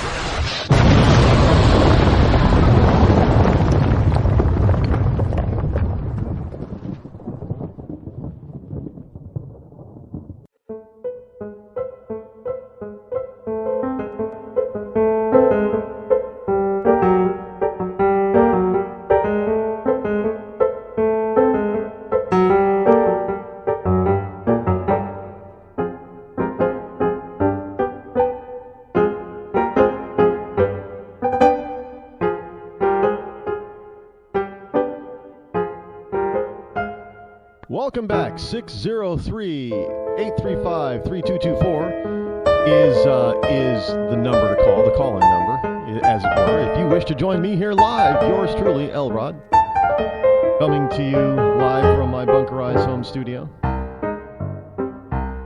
as we talk about the stuff that nobody else is talking about, as I continue to be politically incorrect. I find it amazing that just being truthful is now being construed as being politically incorrect. And being hypocritical is how you are being politically correct and being caring and loving towards your fellow man. So I don't know how that works. Yesterday, I had a meeting with a gentleman, and for reasons that I must keep to myself, I really can't tell you who that was. But he has an important role here in the state of New Hampshire, in the Republican Party, actually. But they have to. The Republican parties, state and county and national, they have to try to maintain an air of neutrality when it comes to candidates that are vying for the same position within that particular district or state. So I don't want to put him on the hot seat. But we were talking about some of this stuff, and one of the things that came to light is that how we have so many on the left that are just hypocritical. We got onto the subject about the colleges, the recent spat and hissy fits and temper tantrums of college students on some college campuses across the country. I'm not just talking Black Lives Matter, although we touched on Black Lives Matter, of which I do not support. Thugs running around, and not I'm not saying thugs in the sense that other people call thugs, because you don't have to be black to be a thug. Which, by the way, I'm very curious as to why the lamestream media, when they say the lamestream media now, the left, whenever they say the word thug, it's always about a black person. Now, those are people that are supposed to be anti-racist, right? Well, why are they using a racial term? Or why are they making a particular term racial? Because I do not, and I read a lot of stuff. I have to for this show, for this job. And I don't see them calling white criminals thugs. But I'm getting off point. I know that's probably politically incorrect to point that out and call them out too. But we were talking about the recent spat of protest on college campi across the country, and how there was an incident a few months ago in New Hampshire where you had mostly the ones that were doing this protesting didn't even go to this particular well-known college. They went through a library where all these students were behaving themselves, being quiet, being studious and judicious about their studies, trying to study so they could, at least attempt to get some of their money's worth out of their tuition.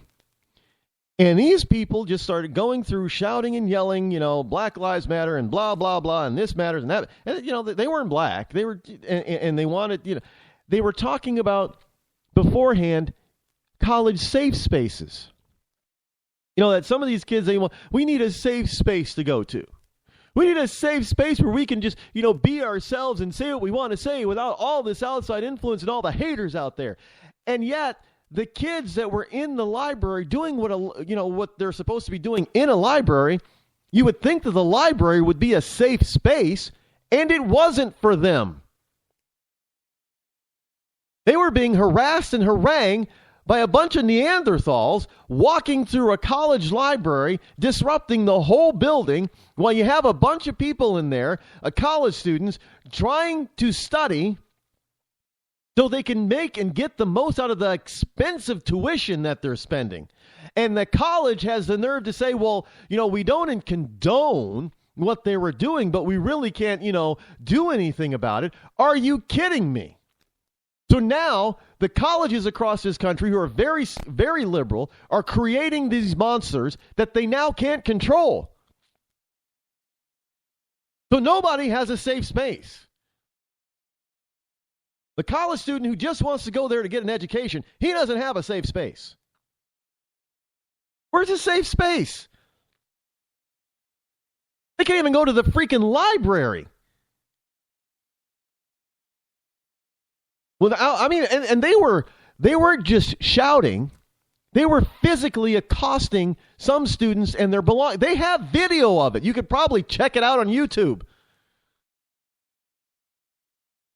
I think it was at Dartmouth College. Yeah, very highbrow school. It's not cheap to go to Dartmouth. But these poor, it doesn't matter if they're going to an expensive college or a cheap college. The point is that they're paying to be there.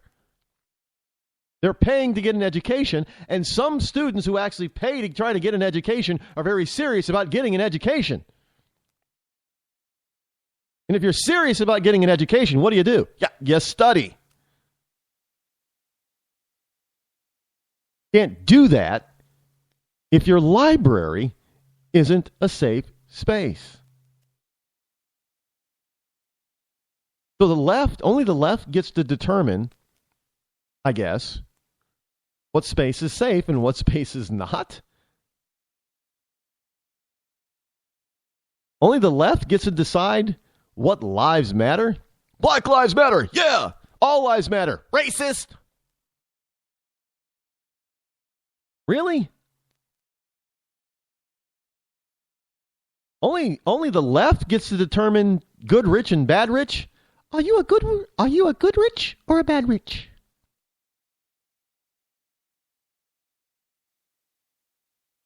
This stuff is if you are a liberal, I cannot understand for the life of me how the hell you live your life every day. I don't understand it. Because it makes absolutely no sense. You're out there touting that you want to be peaceful, you want everybody to have an equal shot, but yet you're out there condemning a portion of the population. You're out there bashing another portion of the population. And even those who do you no harm, you're out there accosting and harassing them. They don't have a safe space.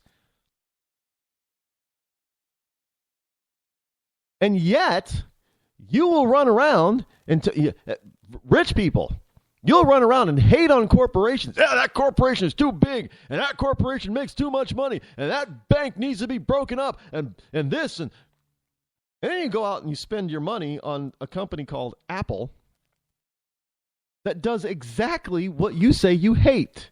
But you love Apple. Apple is the epitome of what the left hates about big business. They manufacture their stuff that everybody loves overseas in a Chinese factory, Chinese sweatshops even by liberal standards. They charge an arm and a leg for their product that is made cheaply offshore. The left hates that. Oh, you charge too much. You're raping the American public, man, with your high prices. You know, you're not paying a living wage, dude. You think Apple is paying a living wage to their Chinese factory workers? How much does an Apple employee make in an Apple store? Why don't you go in there and ask them? Are they making $50,000 a year? Well, that would be a living $40,000. That would be a living wage, right? You think are they making $40,000 and working in an Apple store? No, they're not. But you will flood Apple every time Apple decides to come out with an updated or new product. And then you will pay a premium because it's Apple on top of it. Didn't they release Apple did release one of their iPhones during the Occupy Wall Street movement. And there was a lull in the Occupy Wall Street movement one day or a couple of days because all the Occupy Wall Street kids who didn't have jobs were out there trying to buy the new latest Apple iPhone. How do you guys live with yourself on a daily basis? I don't get it. And in Apple, you know, they leave all of this money offshore. But you hate when corporations leave their money offshore and don't bring it back so it can be taxed up to 50 or 60%. Yet you'll still go and buy more Apple products so Apple can keep all that profit offshore.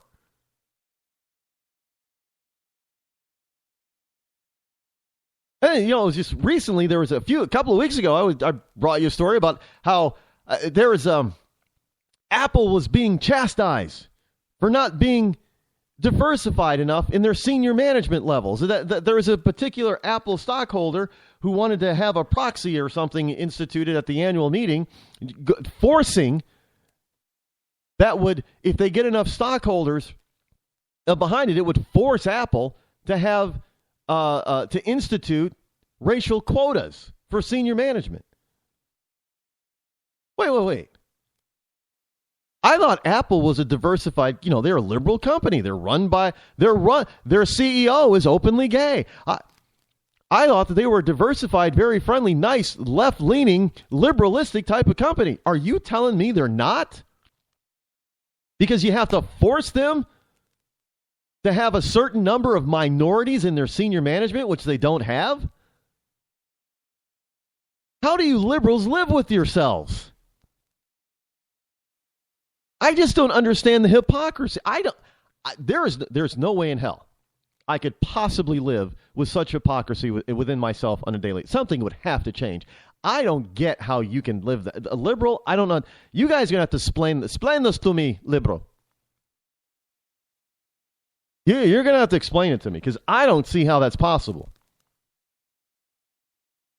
And because you are so hypocritical, nobody on the center or the right can take you seriously. You are not going to win any converts. I mean, most people don't grow up and suddenly realize that they're a liberal. Most people grow up and suddenly realize that they're conservative notions and leanings because those are not hypocritical things. I always find it interesting that you run around and you see a bunch of 40, 50, 60-year-old hippies. They're always liberal. Listen, there's a program. I'm binging on Hulu right now, and it's not because it's all that good.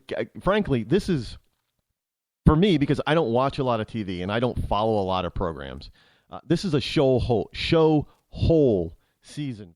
I don't have Mad Men to look forward to. I never did get into Walking Dead, so I don't watch The Walking Dead. Ooh, I must be like one of a hand. I don't get the whole zombie thing.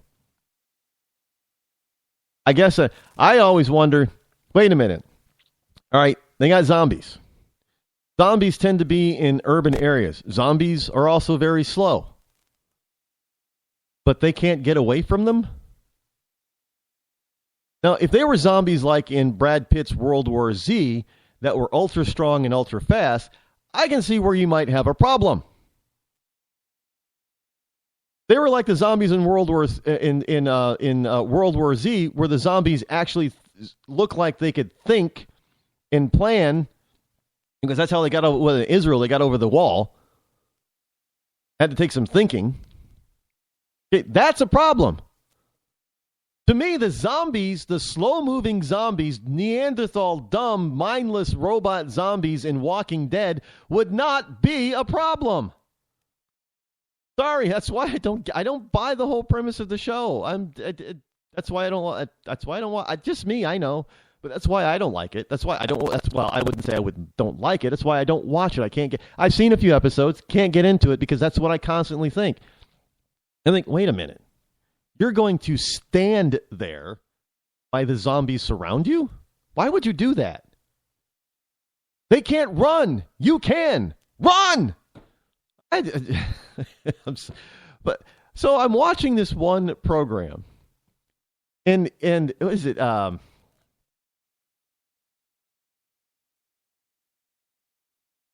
Happy Endings. I'm watching it on Hulu. I think it's a real network TV show. And they run into stuff like this.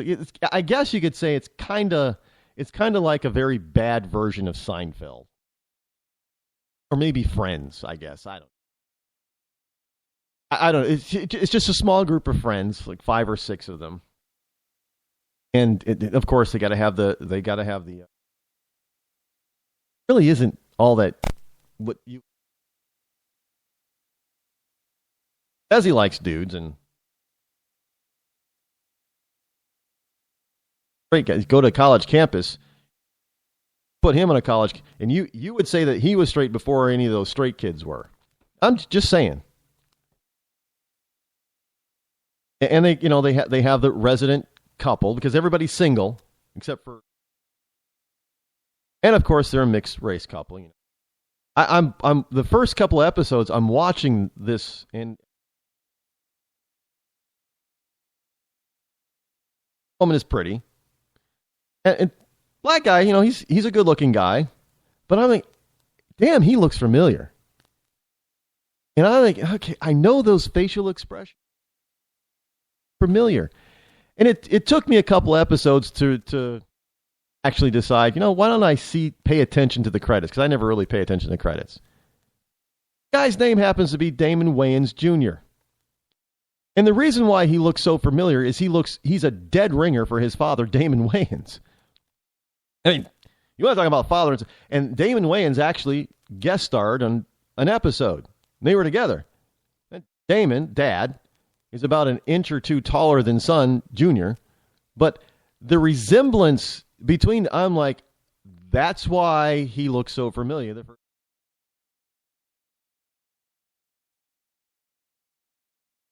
But by the way, the title is misleading. Happy Endings.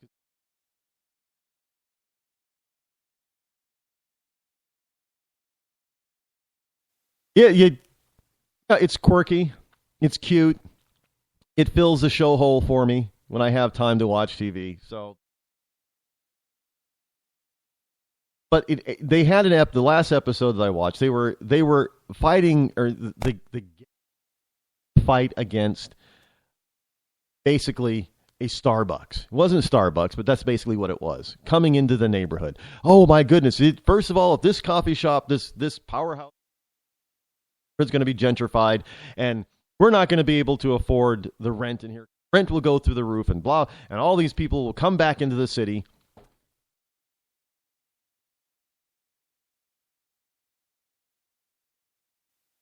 So in order, you want to keep the neighborhood poor so you can easily rent. You want to keep people unemployed so people can easily afford the rent. You don't want to, improve the neighborhood, bring jobs in the neighborhood because you're afraid that your rent might go up. But he did change his tune after he met the franchise owner, which is also another local. That changes everything again. So if that changes everything, why isn't on TV, which is written by a bunch of liberals anyway out in Hollywood, why wouldn't the very fact that Tim Cook, an openly gay man who's a CEO of Apple, change anything for Apple? Well, I guess it does.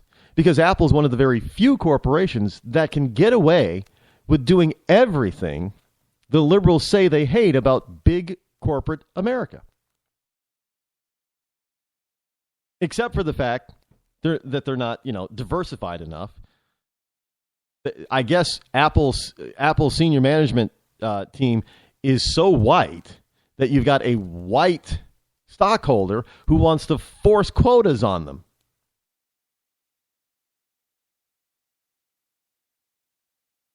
Look, I've got a couple. I'm not a huge Apple fan, and people who listen to the show regularly know that. I am not an Apple fan. And it's not because this stuff doesn't work. The Apple products, I have an iPad mini, an iPod. I bought none of that. Neither one of them. They were gifts. I would not spend my money on that stuff. I would not pay the premium for that.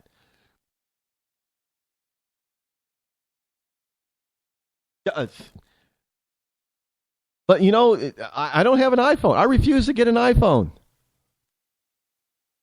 My last 3 cell phones, and this is purely not because I wanted it to be, but my last three cell phones happen to be Samsung.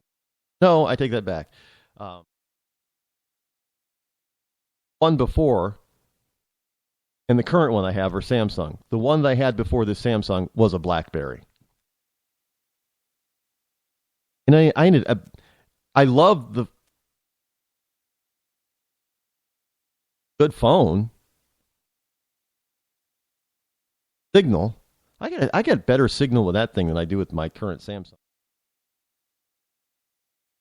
I actually didn't like the phone. BlackBerry Pearl. I ended up hating the thing.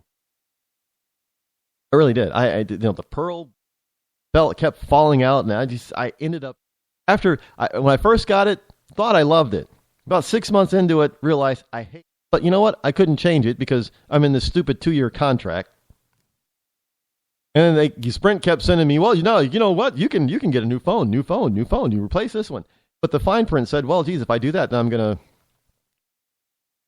contract basically forever. No. So I resisted. Just like I'm resisting now. Constantly sending me stuff about, hey, get a new phone. Why? I have actually, since I'm out of contract with Sprint, and I got to tell you, I get a little bit better customer service with them now that I don't have a contract than when I was in contract. Doing contracts anymore. Earn my business every month. Got people out there who are just loving.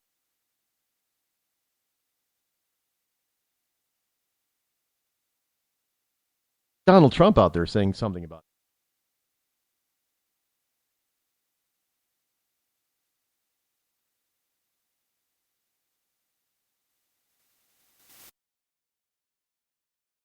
Try to look for it during the break. But this whole notion that you liberals are so hypocritical is so apparent. And the reason, look at Hillary Clinton. I mean, can we just stop for a second and look at wonderful Hillary? Well, why do you on the left like Hillary? She's qualified. How is it possible that Hillary Clinton is qualified?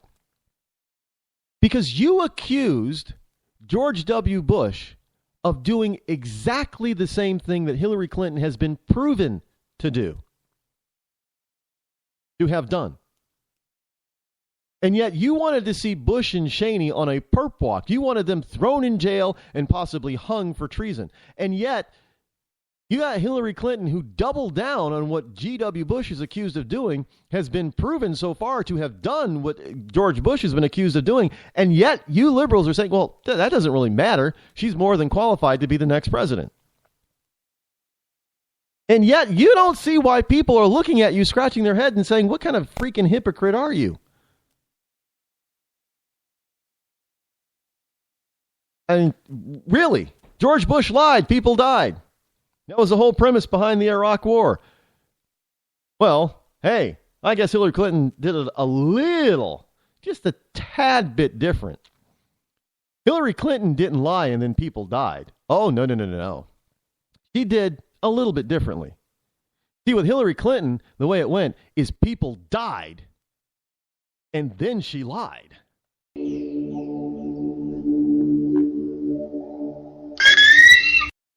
Give a man a fish and you feed him for a day.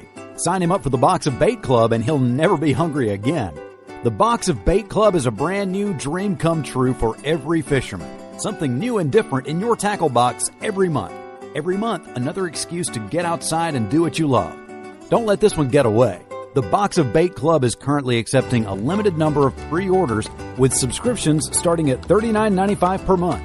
Find out more now. Log on to boxofbaitclub.com. I'm just so happy my father had a chance to see his kids before he passed. I just want to say thank you. When her father fell ill, the American Red Cross was able to help get Veronica's brother home from the Navy to speak to his father one last time. It's thanks to your donations that we can connect military families when they need it most. Please donate today at redcross.org.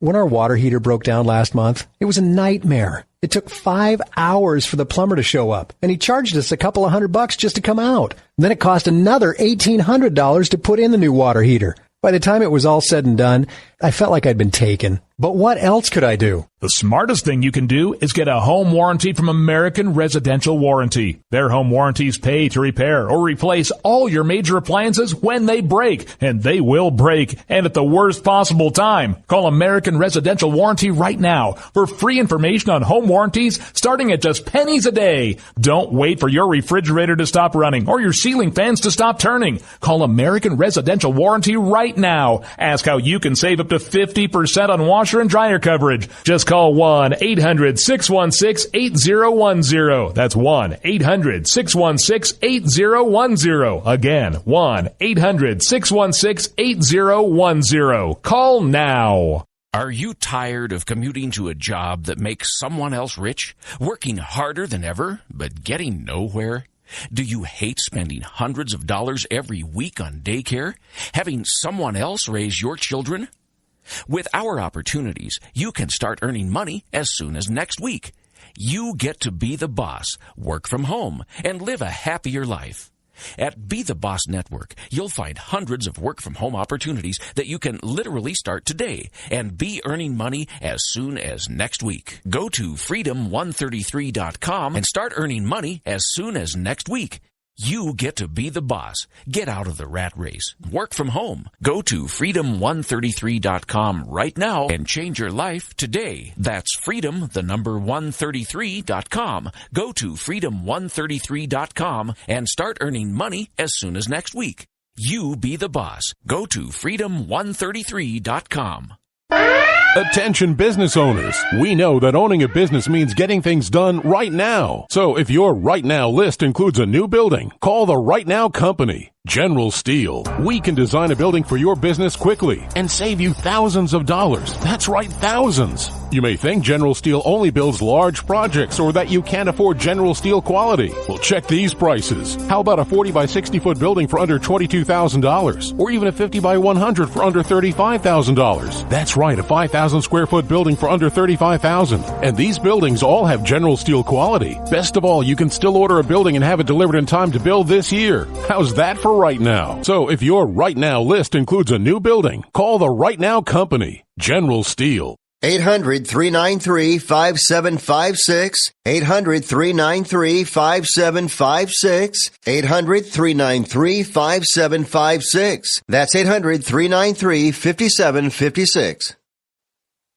Tired of paying outrageous prices for Viagra? Well, we have great news for you. Now you can finally get Viagra at huge discounts. Healthy Man allows you to save up to $500 on Viagra. Why pay U.S. pharmacy prices of $15 per pill or more when you can get Viagra for less than $3 a pill? Call today and get 40 Viagra pills for only $99. This can cost as much as $600 at your local pharmacy. You can't afford not to call us. If you want Viagra at the lowest prices, never pay $15 a pill pharmacy prices again. Get Viagra for less than $3 a pill. Call 800-595-2614 today and save up to $500 and get 40 pills for just $99. Healthy Man is fast, easy, and affordable. Operators are waiting at 595-2614 to take your call now. Call 800-595-2614. That's 800-595-2614. Again, 800-595-2614. Boy, man, I had a rough night's sleep. Boy, I got a letter from the IRS yesterday and I just couldn't sleep. Man, I'm dying here. Somebody help me. IRS problems affect more than just your finances. If you're ready to take back control of your life and you owe more than $10,000, you need to call the Tax Doctor. Their expert staff can immediately protect you from the IRS and state collectors and get you the best possible tax settlement guaranteed. The IRS has recently released new programs geared in helping struggling taxpayers, where you may qualify to settle your tax debt and wipe out up to 85% or more of what you currently owe. If you owe $10,000 or more in back taxes, call the Tax Doctor right now. See if you qualify to pay less. 800-989-1694. 800-989-1694. 800-989-1694. Again, 800-989-1694. You want to know what time it is? It's time to bring the rain. Zinc Media. Feel the power of knowledge.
Coming to you live from my bunkerized home studio somewhere within the great granite state of, you guessed it, New Hampshire. Come on, say it with me. The state where the motto is live free or die, not big government or bust. That is correct. Welcome, one and all, you wonderful liberty lovers all across the globe and you fantastical ecclesiastites. Yes, welcome to the show. It is hour number 3 here already on the Rod Eccles Show, the fastest 3 hours in internet talk radio. I almost said hour number 2. This is how fast this thing moves. I mean, even I can't believe how fast 2 hours has flown by. Because it's intriguing, the stuff that I'm bringing you. I find it intriguing. I mean, you may find it boring, sorry, but I find it intriguing. Find it wonderful. Well, it's not actually wonderful, but I like talking about stuff that the other guys don't talk a lot about. And if you've got something on your mind, then just take advantage of the call-in number, which is 603-835-3224. Again, that's 603-835-3224. I found it, and of course, it is in my paper pile already, as, you know, should be. Simply because, you know, well, if I bring it up, then that means it should be important. And if I think it should be important, it's probably going to be in my paper pile, meaning that I intend to bring it up. I know I don't get to everything that's on my. For those of you that actually follow the paper pile, I mail a few, and something to the effect. He did use the word dude. I don't know why do people write the word? I mean, I know they say dude, but why would you write the word? Anyway, he said something to the effect, dude, you got too much stuff on there. I can't read it all. That's the point. Well, read faster. And he's referring to the paper pile page over on. I just thought it was. I don't know how old or young the person was, but I'm assuming that he's actually taking the time to write the word dude. That he's probably kind of strange, being a millennial and being a conservative. They are out there, but you wouldn't think that there are quite a few of them. Actually, there's a lot of them. But according to the lamestream media, you wouldn't think that there are actually anything but your typical lazy, good-for-nothing, liberal millennials. Now, as a group, as a demographic, yeah, the millennials skew towards the left, but that's been true for a very long time. That the younger, the college age set has typically leaned liberal, thus proving that fact. But as they get older, they change and they get out in the real world. Obviously, reality hits in the face, and thus proving that old saying, if by the time you're in college you're not a liberal, you have no heart. But if by the time you're 30 you are not a brain. That pretty much holds true, because look at all the wonderful hippieites out there trying to relive their glory college days, even when they're 55 years old. They're not very bright. Just saying. At least I don't think. Not very bright. Any event, Trump says, and this is from CNBC. By the way, can I just take... Speaking of CNBC, the RNC, Republican National, fill in the C word if you want. You know where I was going with that. I'm not going to say it on the air, but you know where I was going with this. They've decided, not that NBC has done such a bang-up job anyway, but they've decided to take the next debate out of NBC's hands and put it in the hands of CNN. Reince Priebus, to put it in the words of a millennial colloquialism, dude, don't you know that CNN doesn't have any viewers? Why the hell would you take the conservative Republican debate off of one liberal network and put it on an even more liberal network? Not only that, why would you take it off of a network that has some semblance of viewership and put it on a network that has no viewers? Are you trying to make the next Republican debate the equivalent of the Democratic Snorefest debate? Next election cycle, this whole notion that candidates can only, you know what? Donald Trump and Ted Cruz could probably change this. They could. I dare them now to say, hey, Ted and Donald, you went and had your own debate somewhere else. You can't be on the debate stage for the next Republican debate. How would it look if your front runners did not appear on your debate stage? Nobody would take your debate seriously, RNC.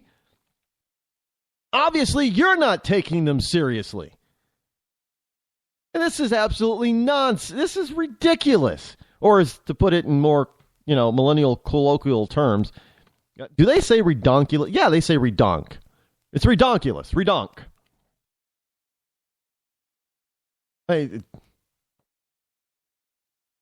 I actually kind of like that word, redonkulous. You know, you're trying to make new. Is that in the Webster's dictionary yet? Redonkulous should be. I guess you can't. Well, you can't. You can Google it. Somebody's Riolenda. Google redonkulous. I don't know how to spell it. I didn't invent the word, so how am I supposed to know how to spell it? But this is from CNBC.com. Donald Trump. This goes to all you millennials and you liberals out there listening, and I know you are listening because I do pay attention to my Twitter feed. So you can't say that nobody listens. Because I know people are listening because I pay attention to the Twitter feed. Your wonderful Apple company. Trump says Apple should build their quote-unquote damn things in the USA. Republican presidential candidate Donald Trump warned that he would force Apple, the U.S. most profitable company, to manufacture all of his products in the U.S. if he is elected president. In other words, I don't know how you force a company to do anything. I mean, frankly, Donald, that's kind of un-American to force him to do anything. Bad remark from Donald Trump. But I understand his frustration. Here you've got superior workers in this country that can manufacture those products a lot better than those Chinese workers do. Not saying that they're not capable of doing better, they just don't. American workers will do better. That I have no doubt. But technology blog Gizmodo reports that during a speech at the Liberty University in Virginia yesterday, the frontrunner for the GOP ticket said, "We're going to get Apple to build their damn computers and things in this country instead of in other countries." Apple currently manufactures its Mac Pro, only its Mac Pro computers in the U.S., while most of its other products, including the iPhone, the very popular iPhone, especially among the hippie set, iPhone, are made in China. You know, those wonderful Chinese sweatshops that liberals always say that American manufacturers utilize and take advantage of while they're out there buying their Apple gear.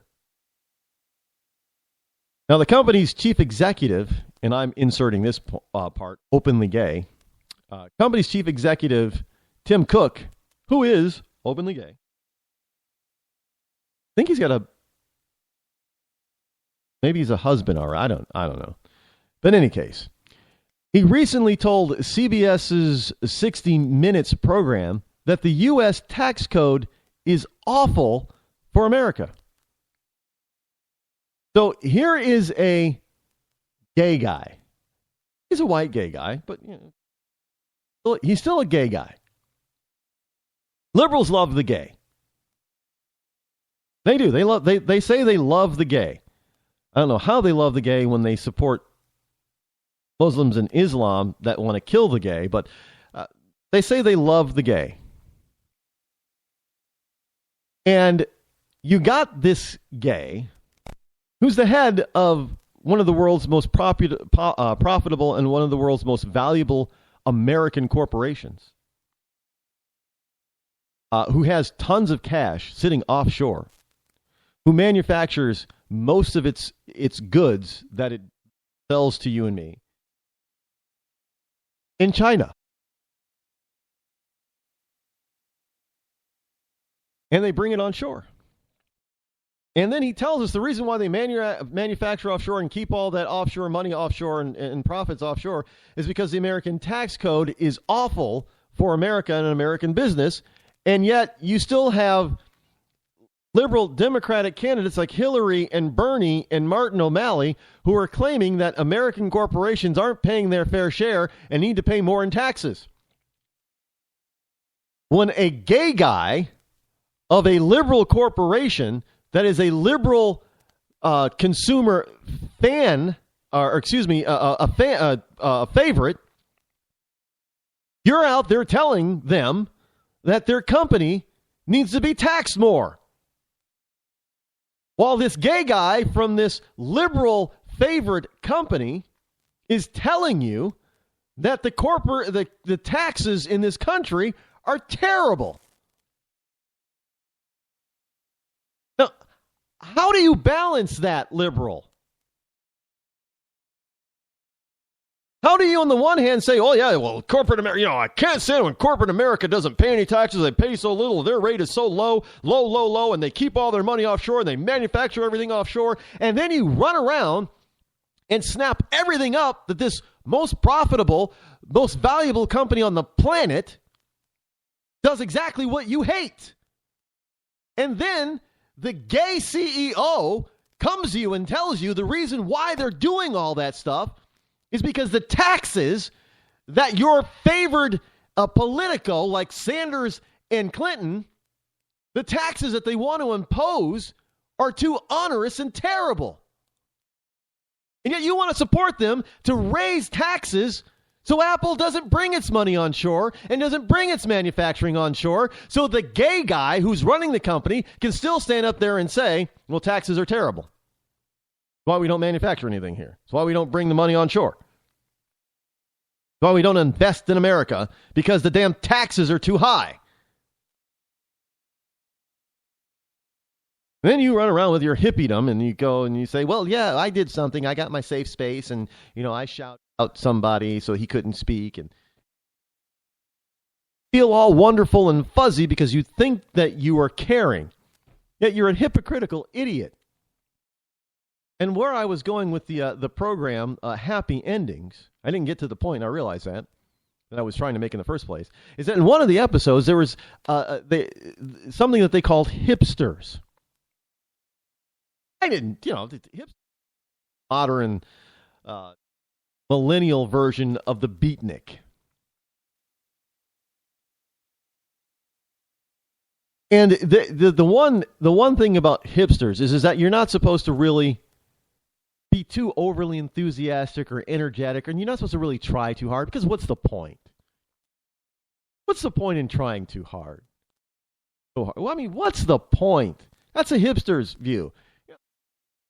Why do you got to run around and try to get so much money? Why do you got to work so hard to have so much money? Why do you got to do this? Why do you got to own that? Hey, why do you bother? Why is it so important? This is a hipster mindset. You just throw on whatever you want to throw on, clothing, look however you want to look. But the real point is that they're out there telling you that you shouldn't try so hard, that the hipster lifestyle is just so free-flowing. When the real fact is that they work very hard at not working hard. And that all that inexpensive stuff that they claim is inexpensive, hell, it's very expensive. Not to mention, if they're buying it used, somebody else already had to do all that hard work for them to buy it and then decide that they didn't want it and give it to those wonderful, donation centers that then turn around and resell it for a much lower price, but still for a lot. In some cases. So, look, even those who claim that, you shouldn't try very hard or work very hard at not working very hard. To look, it's kind of like an emo, phase back in the,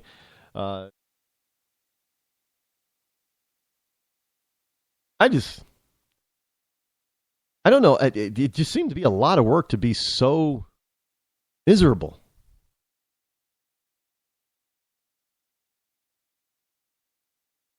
Because you would think that emo meant being emotionless. No, they were supposedly overly emotional. They felt everything. About everything. They weren't depressed. They were just sad about everything. And that was reflected in their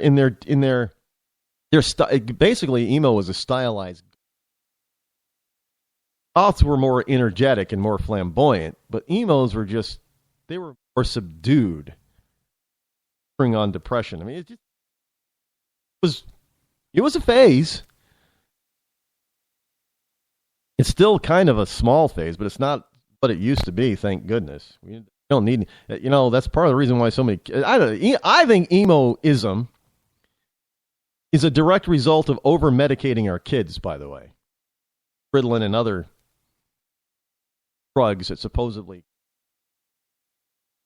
they're kids, for crying out. This whole notion that everybody, basically, if you're to listen to the commercials or the public service spots about autism, everybody's got autism now.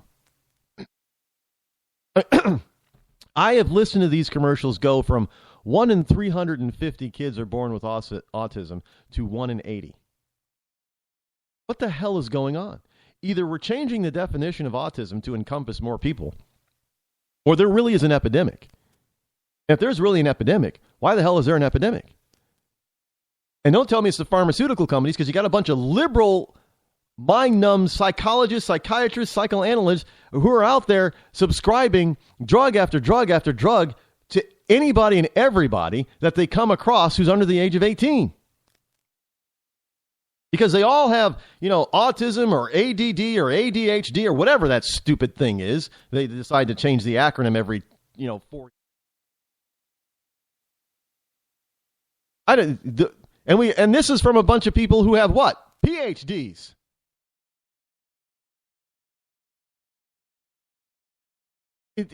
This whole liberal mindset is so full of hypocrisy. Oh, let's hate on the pharmaceutical companies for making all these drugs and then charging us an arm and a leg. And then you run out and you try to get everybody hooked on those same pharmaceutical drugs. How do you do that? Pharmacy, kind of makes you, the hypocrisy kind of makes you want to rip your hair out. And I got a full head of hair, so I have some to spare, I suppose. My age, I got very little gray hair. I'm not. You look at some old high school pictures of me, my hair is just still on my. I was a freshman in high school. It has not moved. I'm very blessed. I know that. I know that. I know that there are. Look, both of my grandfathers and my father, they all died with a full head of hair and very little gray. They all lived to be in their 70s.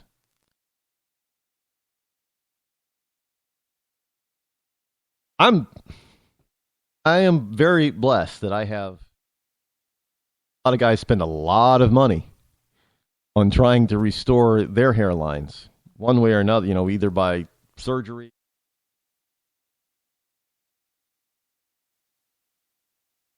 oral or topical, or both types of. I'm lucky. I know. I get it. A lot of, I guess it comes with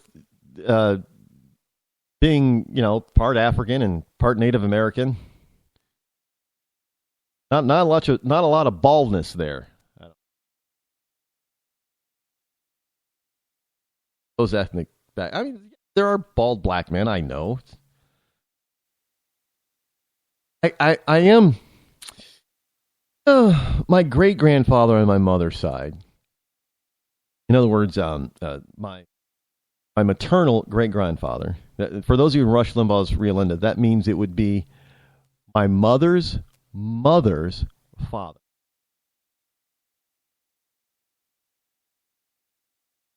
He was bald.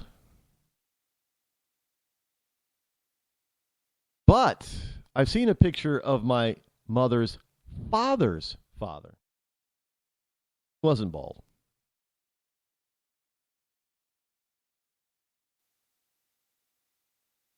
One great-grandfather. Mother's dad, full head of hair. Mother's dad's dad, full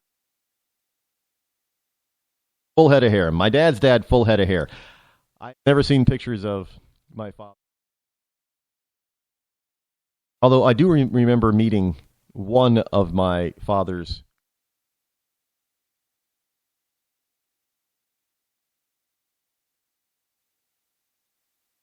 anyway. By the way, has anybody out there done the? I know there's two. Off the top of my head, I can't remember the other company. I know that there are two major companies out there that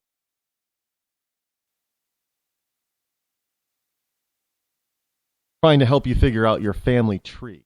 I'm not going to mention any names. I can't remember the other company's name.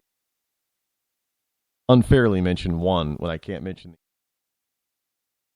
That they're out there offering DNA test. It's not, one of them is advertising, go back in your family history like 1,000 years or something.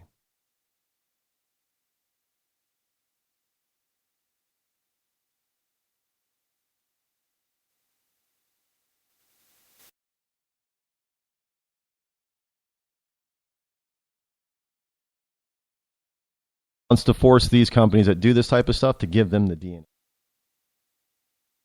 Interested is all hell to figure out my ancestry. Being able to have that keeps me from doing it. When our water heater broke down last month, it was a nightmare. It took 5 hours for the plumber to show up, and he charged us a couple of $100 just to come out. Then it cost another $1,800 to put in the new water heater. By the time it was all said and done, I felt like I'd been taken. But what else could I do? The smartest thing you can do is get a home warranty from American Residential Warranty. Their home warranties pay to repair or replace all your major appliances when they break, and they will break, and at the worst possible time. Call American Residential Warranty right now for free information on home warranties starting at just pennies a day. Don't wait for your refrigerator to stop running or your ceiling fans to stop turning. Call American Residential Warranty right now. Ask how you can save up to 50% on washer and dryer coverage. Just call 1-800-616-8010. That's 1-800-616-8010. Again, 1-800-616-8010. Call now. Did you ever look at the stains in your coffee cup and then realize that's exactly what happens to your teeth? Power Swabs is the 5-minute solution to get your teeth white without visiting the dentist. This is Ben Gordon with Power Swabs, and if your teeth are stained from coffee, tea, or smoking, all it takes is 5 minutes with Power Swabs. In 5 minutes, you'll see an average of 2 shades whiter teeth, and in 7 days, 6 shades. It's clinically proven to whiten natural teeth as well as caps and veneers. The secret is a tooth detergent that was developed by Dr. Martin off of your teeth. Best of all, there's no messy strips or trays that you have to leave in your mouth for an hour. Just swab your teeth for 5 minutes and you're done. To try Power Swabs risk-free, call 1-800-291-5140. That's 1-800-291-5140. I guarantee your bright white smile will have your friends talking about how great you look. Try it risk-free today. 1-800-291-5140. That's 1-800-291-5140. Tired of paying outrageous prices for Viagra? Well, we have great news for you. Now you can finally get Viagra at huge discounts. Healthy Man allows you to save up to $500 on Viagra. Why pay U.S. pharmacy prices of $15 per pill or more when you can get Viagra for less than $3 a pill? Call today and get 40 Viagra pills for only $99. This can cost as much as $600 at your local pharmacy. You can't afford not to call us. If you want Viagra at the lowest prices, never pay $15 a pill pharmacy prices again. Get Viagra for less than $3 a pill. Call 800-595-2614 today and save up to $500 and get 40 pills for just $99. Healthy Man is fast, easy, and affordable. Operators are waiting at 595-2614 to take your call now. Call 800-595-2614. That's 800-595-2614. Again, 800-595-2614. Start training for a new career in as little as 18 days. National EMS Institute's innovative boot camp program will train you for a new career. Learn to respond to emergency situations and become a certified EMT in just 18 days. National EMS Institute guarantees 100% job placement. Visit www.nationaleMSinstitute.com today to learn more about our 18-day boot camp. Or call us at 1-800-497-6732. NationalEMSInstitute.com. When you're ready to take the edge off a hectic day, I suggest you start with a little music from Franz Black. I guess there's lots of ways to look at things that don't seem right. No Worries has just been released on iTunes and Amazon. It's gonna be alright. You can find Friends Black and his music on his website, friendsblack.com. F-R-A-N-Z black.com. It's gonna be alright.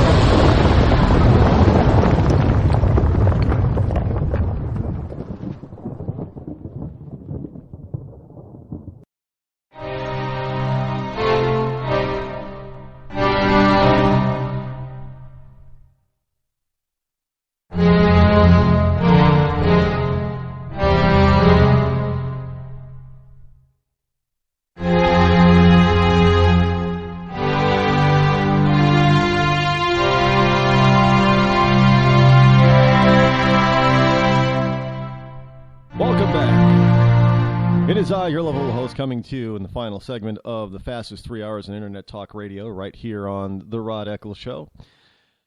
I got a call in right now. Let's see if we can bring them on. 918, you're live on the Rod Eccles Show. Go. Hello, 918. Are you there?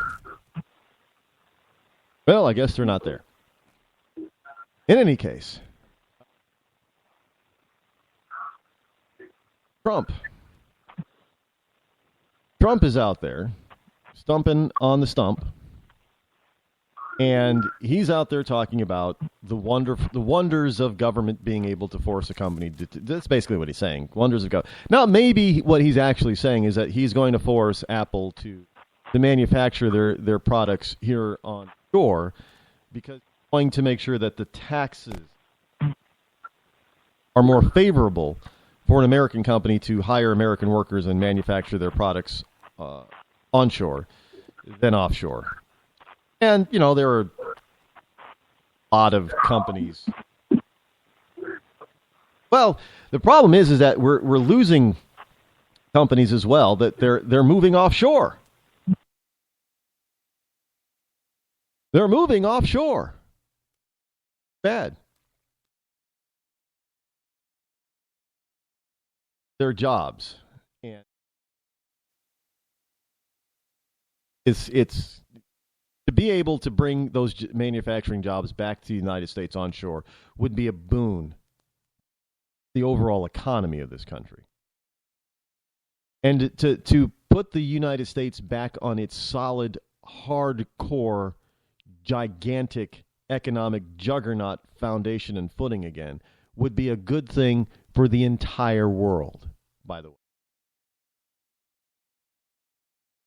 You know, when the economic engine of the United States became superpower status right after World War II, it was good for the whole world.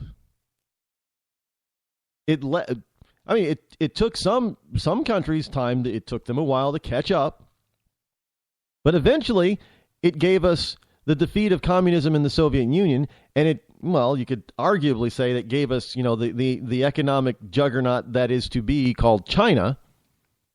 Because without the United States, there'd still be a Soviet Union, and there would still be a backwater China. Yes, yeah, just saying. This whole look, this is getting silly. This is getting sillier than silly. This whole Oscar flap. See, I don't watch the Oscars. I have not watched the Oscars for decades now. I mean, I don't understand the so-called glitz and glamour of watching a bunch of self-righteous, overly pretentious, self-indulgent people pat themselves in the back and give themselves awards. I mean, really, you're going to determine, and more often than not, especially when it comes to just the movies themselves, you get these movies that are nominated. Oh, it's such a great movie. Nobody sees them. They're boring. It's so well written. It's what was one Remains of the? I still have not seen Remains of the Day. I mean, this stuff is just boring. Nobody goes to the theater. They make I think it cost like $6 million or something to make, and it maybe made $20 million. I mean, give me a break. And so now this year, we've got another hypocritical issue happening out in Hollywood. Now, Hollywood is supposed to be this ultra liberal, all inclusive, superior. They're superior in their beliefs and in their attitudes. But now we go to the Oscars, which is Hollywood. Hollywood is the Oscars, and Oscars is Hollywood because the Academy of the Arts and Sciences. I don't know where you think acting is a science and an art, but okay. So you got Hollywood, which is the Oscars, and Oscars, which is Hollywood, are being blasted by members of Hollywood and the Academy. Why? Because liberal Hollywood, who keeps telling us that we need diversification, is not diversified. And you've got some of these people who are self-important and self-indulgent and are heroes in their own minds, that are going to try to make a flap and boycott the Oscars because the Oscars it's another Oscars. It's called the White Oscars now, because there aren't any non-white people in the major categories that were nominated, and there aren't any non-white movies in the major categories that were nominated. So this is like the same. I guess the same thing happened last year. And everybody was upset that there weren't any blacks or Latinos nominated. There aren't any. It's all white, man. And now it happened again. I guess it's even more white this year than it was last year. I don't know. I don't pay attention to that kind of crap. But it's now reached the point where it's like an open civil war within Hollywood about the Oscars being too white. Now you've got the Reverend Jackson, who is out there trying to pressure Chris Rock, who's black, to not host the Oscars because it's too white. You've got Jada Pinkett, who's out there saying she's going to avoid it, but you've got another Fresh Prince of Bel-Air star who's calling out Jada Pinkett, saying that she's a two-faced idiot. This is insanity. This is absolutely insanity over there. And we're supposed to be paying attention to these people? Why?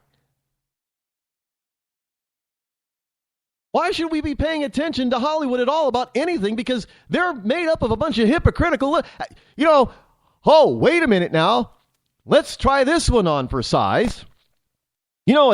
It's awful and evil that a CEO of an American corporation that employs maybe thousands of people makes $1, $2, $3, even $5 million a year.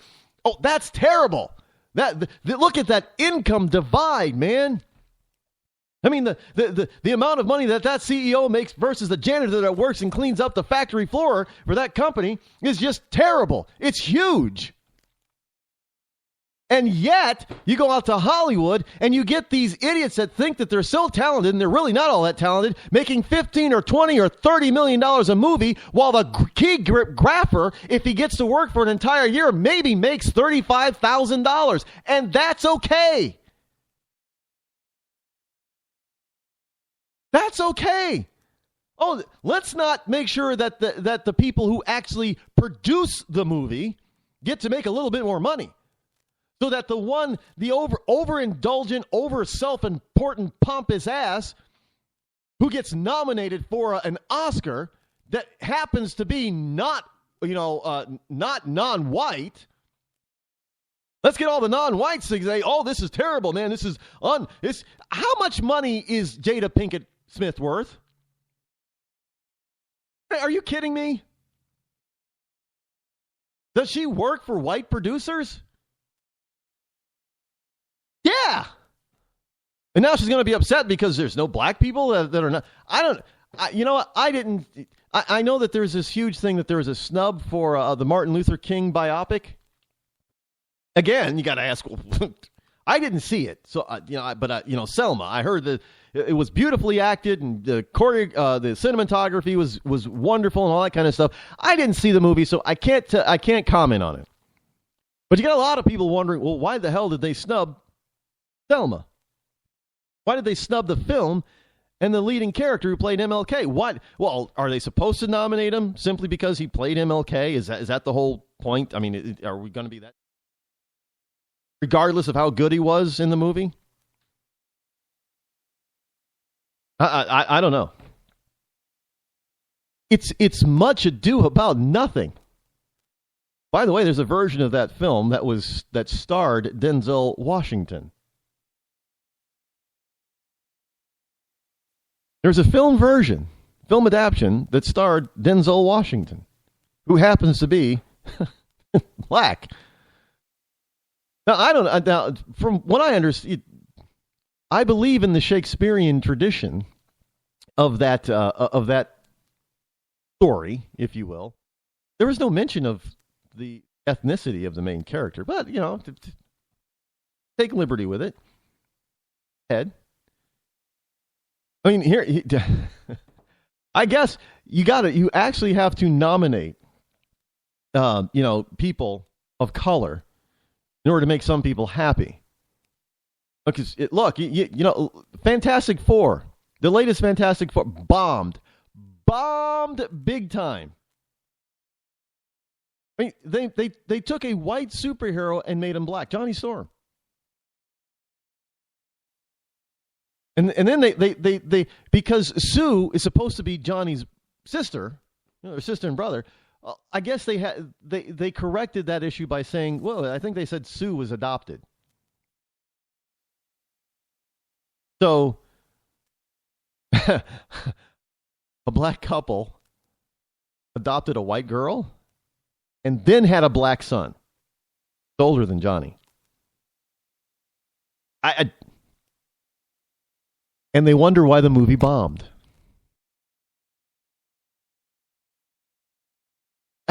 No, I didn't see that one either. But you got them all talking about how Selma was snubbed and Straight Outta Compton was snubbed. The Straight Outta Compton, I think that's the Ice-T biopic too. Where, if I'm not mistaken, doesn't Ice-T actually play himself? In that, don't they all play themselves? Is that the whole? Well, the ones that are still alive, isn't that the whole premise of the movie? Is they all still play themselves? I didn't watch it. Wasn't really all that interested in going to see it for a number of reasons, which I'm not.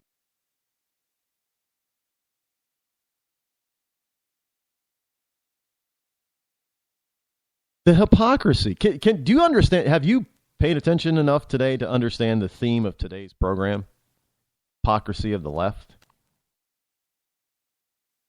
And I don't normally point out, if I have a theme for a particular program, that this was not planned, by the way. Not planned to have a theme for today's program, but it came about naturally.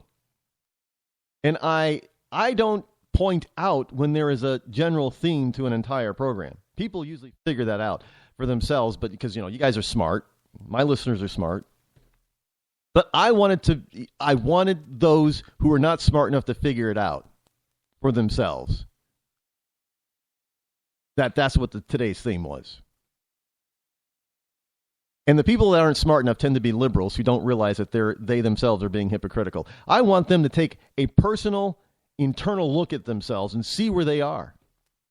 I want some of these liberals to be, because I know you people out there listening. Like I said, I follow the Twitter feed. And I see some of the responses that I'm getting from my tweets and from this program, and I know that you're listening. I know, well, liberals don't listen. Well, really, then how do you know what I'm talking about? Kind of like the old Fox News thing. Oh, that's all you do is watch Fox News. You got to stop watching Fox News. Well, I don't watch Fox News, but you must. Well, why do you say that? Because you know what Fox News is saying, because you think I'm saying it. Well, I don't watch Fox News. Liar. Because if you don't watch it, then you're being an idiot because you have no basis for your opinion.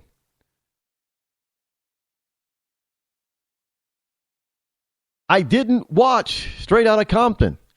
I have no opinion on what's in the movie of Straight Outta Compton because I didn't see it. I can only superficially comment on it. Yeah, I wasn't interested in seeing it. I think that they're playing themselves. I'm not interested in a movie that pretty much, because I know the story, the basic story behind Ice-T's rap group, because I've even heard some of their music back in the day. I'm not about anybody who's glorifying that kind of violence against anybody, let alone cops. And that's what they did. And I know that they say, well, that's what we were feeling back then. It was our story. It's what you got. I get that. I'm not interested in reliving it. And I know that that's what the story's about, the generalized story. I don't know exactly what was in the movie, what was in and what was left out, because I didn't see it. So I can't make comments based on the content of the movie. I don't know if it should have been nominated or not. I don't particularly care. I don't really care what gets nominated and who gets nominated. I think most of them are a bunch of self-indulgent, self-important, pompous asses out there that pick one night a year to make themselves even more important in their own little minds. And they think it's such a big deal. Like the rest of the country is supposed to bow down to these members of the royal court. I don't know who's supposed to be the king and queen, but they act like they're members of the royal court. Oh, who's the king and queen of Hollywood right now? I don't know. Is it Barack and Michelle? Was it Bill? Is it Bill? And, I don't know. Who is it? Why do we have so many supposed royalty, so many members of the court when there's no king and queen? The king and queen are missing. I don't know who they are. I wish somebody could tell me who the missing king and queen are of Hollywood. Maybe we can get to the bottom of this. That would be a lot better and a lot easier if we could get to the bottom of it. Really, I just saying. But I think it's just enigmatic. Hollywood is enigmatic.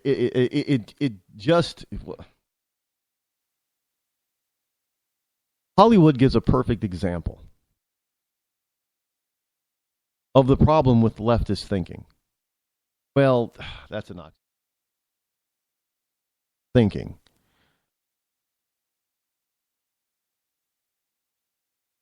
Hollywood is a microcosm, a very visible microcosm of what liberalism in this country and indeed around the world really is like.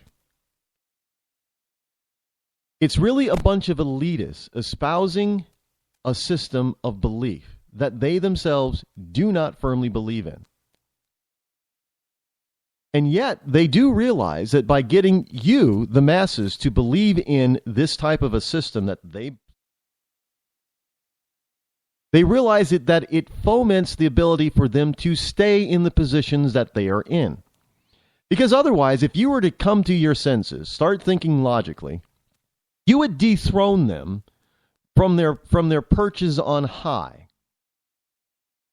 If people who supported Hillary Clinton actually thought about all the hypocrisy that they have to go through in order to support her, if they came to a logical conclusion, she would now be in jail. If people who support Bernie Sanders were actually to think about the hypocrisy that Bernie and the rest of them live within and decided to jump out of that hypocrisy of a suit, then Bernie Sanders would no longer get any support whatsoever, and he'd be forced to go hide back up in Vermont. If people stop supporting the hypocrisy of Hollywood because they came to the realization that all these people up there, most of them are self-centered, atypical, overpaid, pompous asses, then most of them would be out of work for the rest of their lives. Because nobody would go see their movies.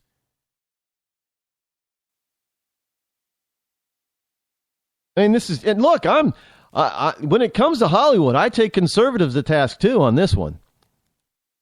I cannot remember the last time I saw a Tom Cruise movie. I will not support that nut job. And yet I've heard all kinds of so-called conservatives blast Tom Cruise for a number of different reasons, and then all of a sudden, hey, did you see the latest, Tom Cruise movie? No, I didn't. Oh, man, it was good.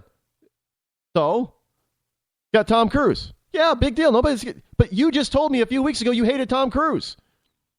Why would you give him $15 of your money? We're enabling these things. Do you understand?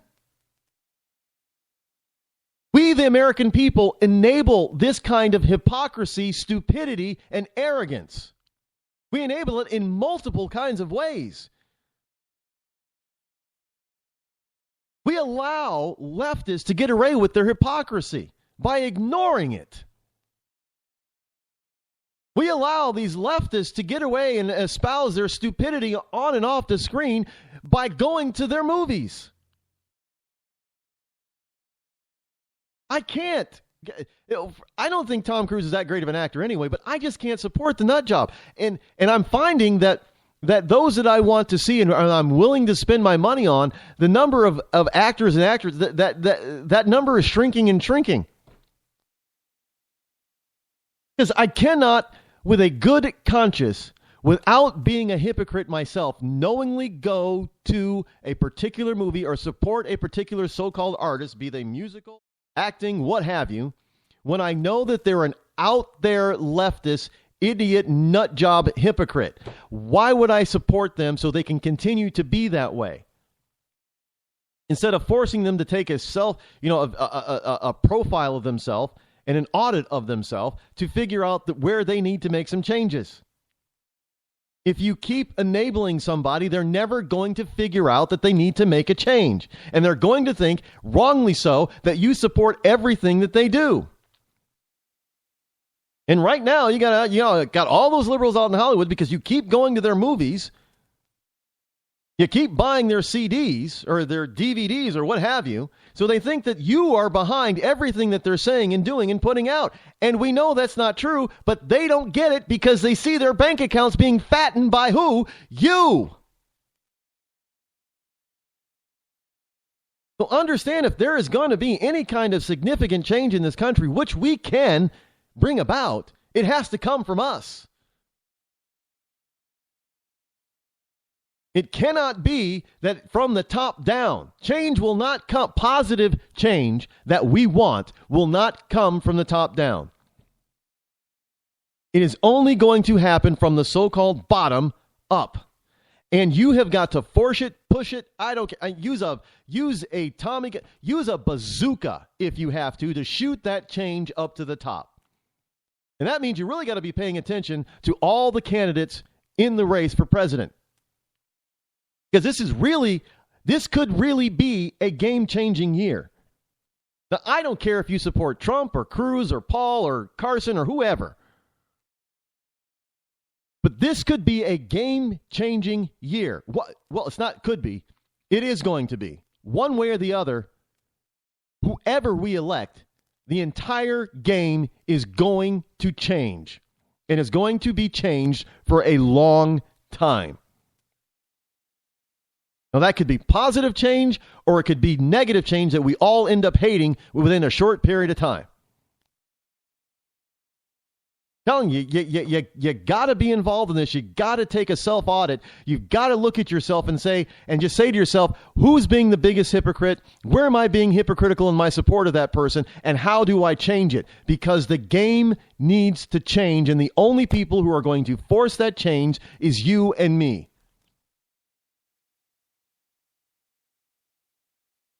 Plain and simple. What else to say about it? Look, it's in our hands. I know we've got the primaries are kicking off very shortly. A couple of weeks.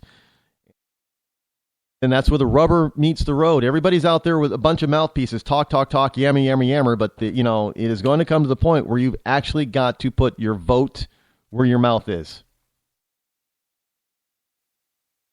There really is no more time to think about this stuff anymore. There is no more time for all of this highbrow type of thought. Reality is going to set in, folks. It is going to set in big time. So the question is it going to be the kind of reality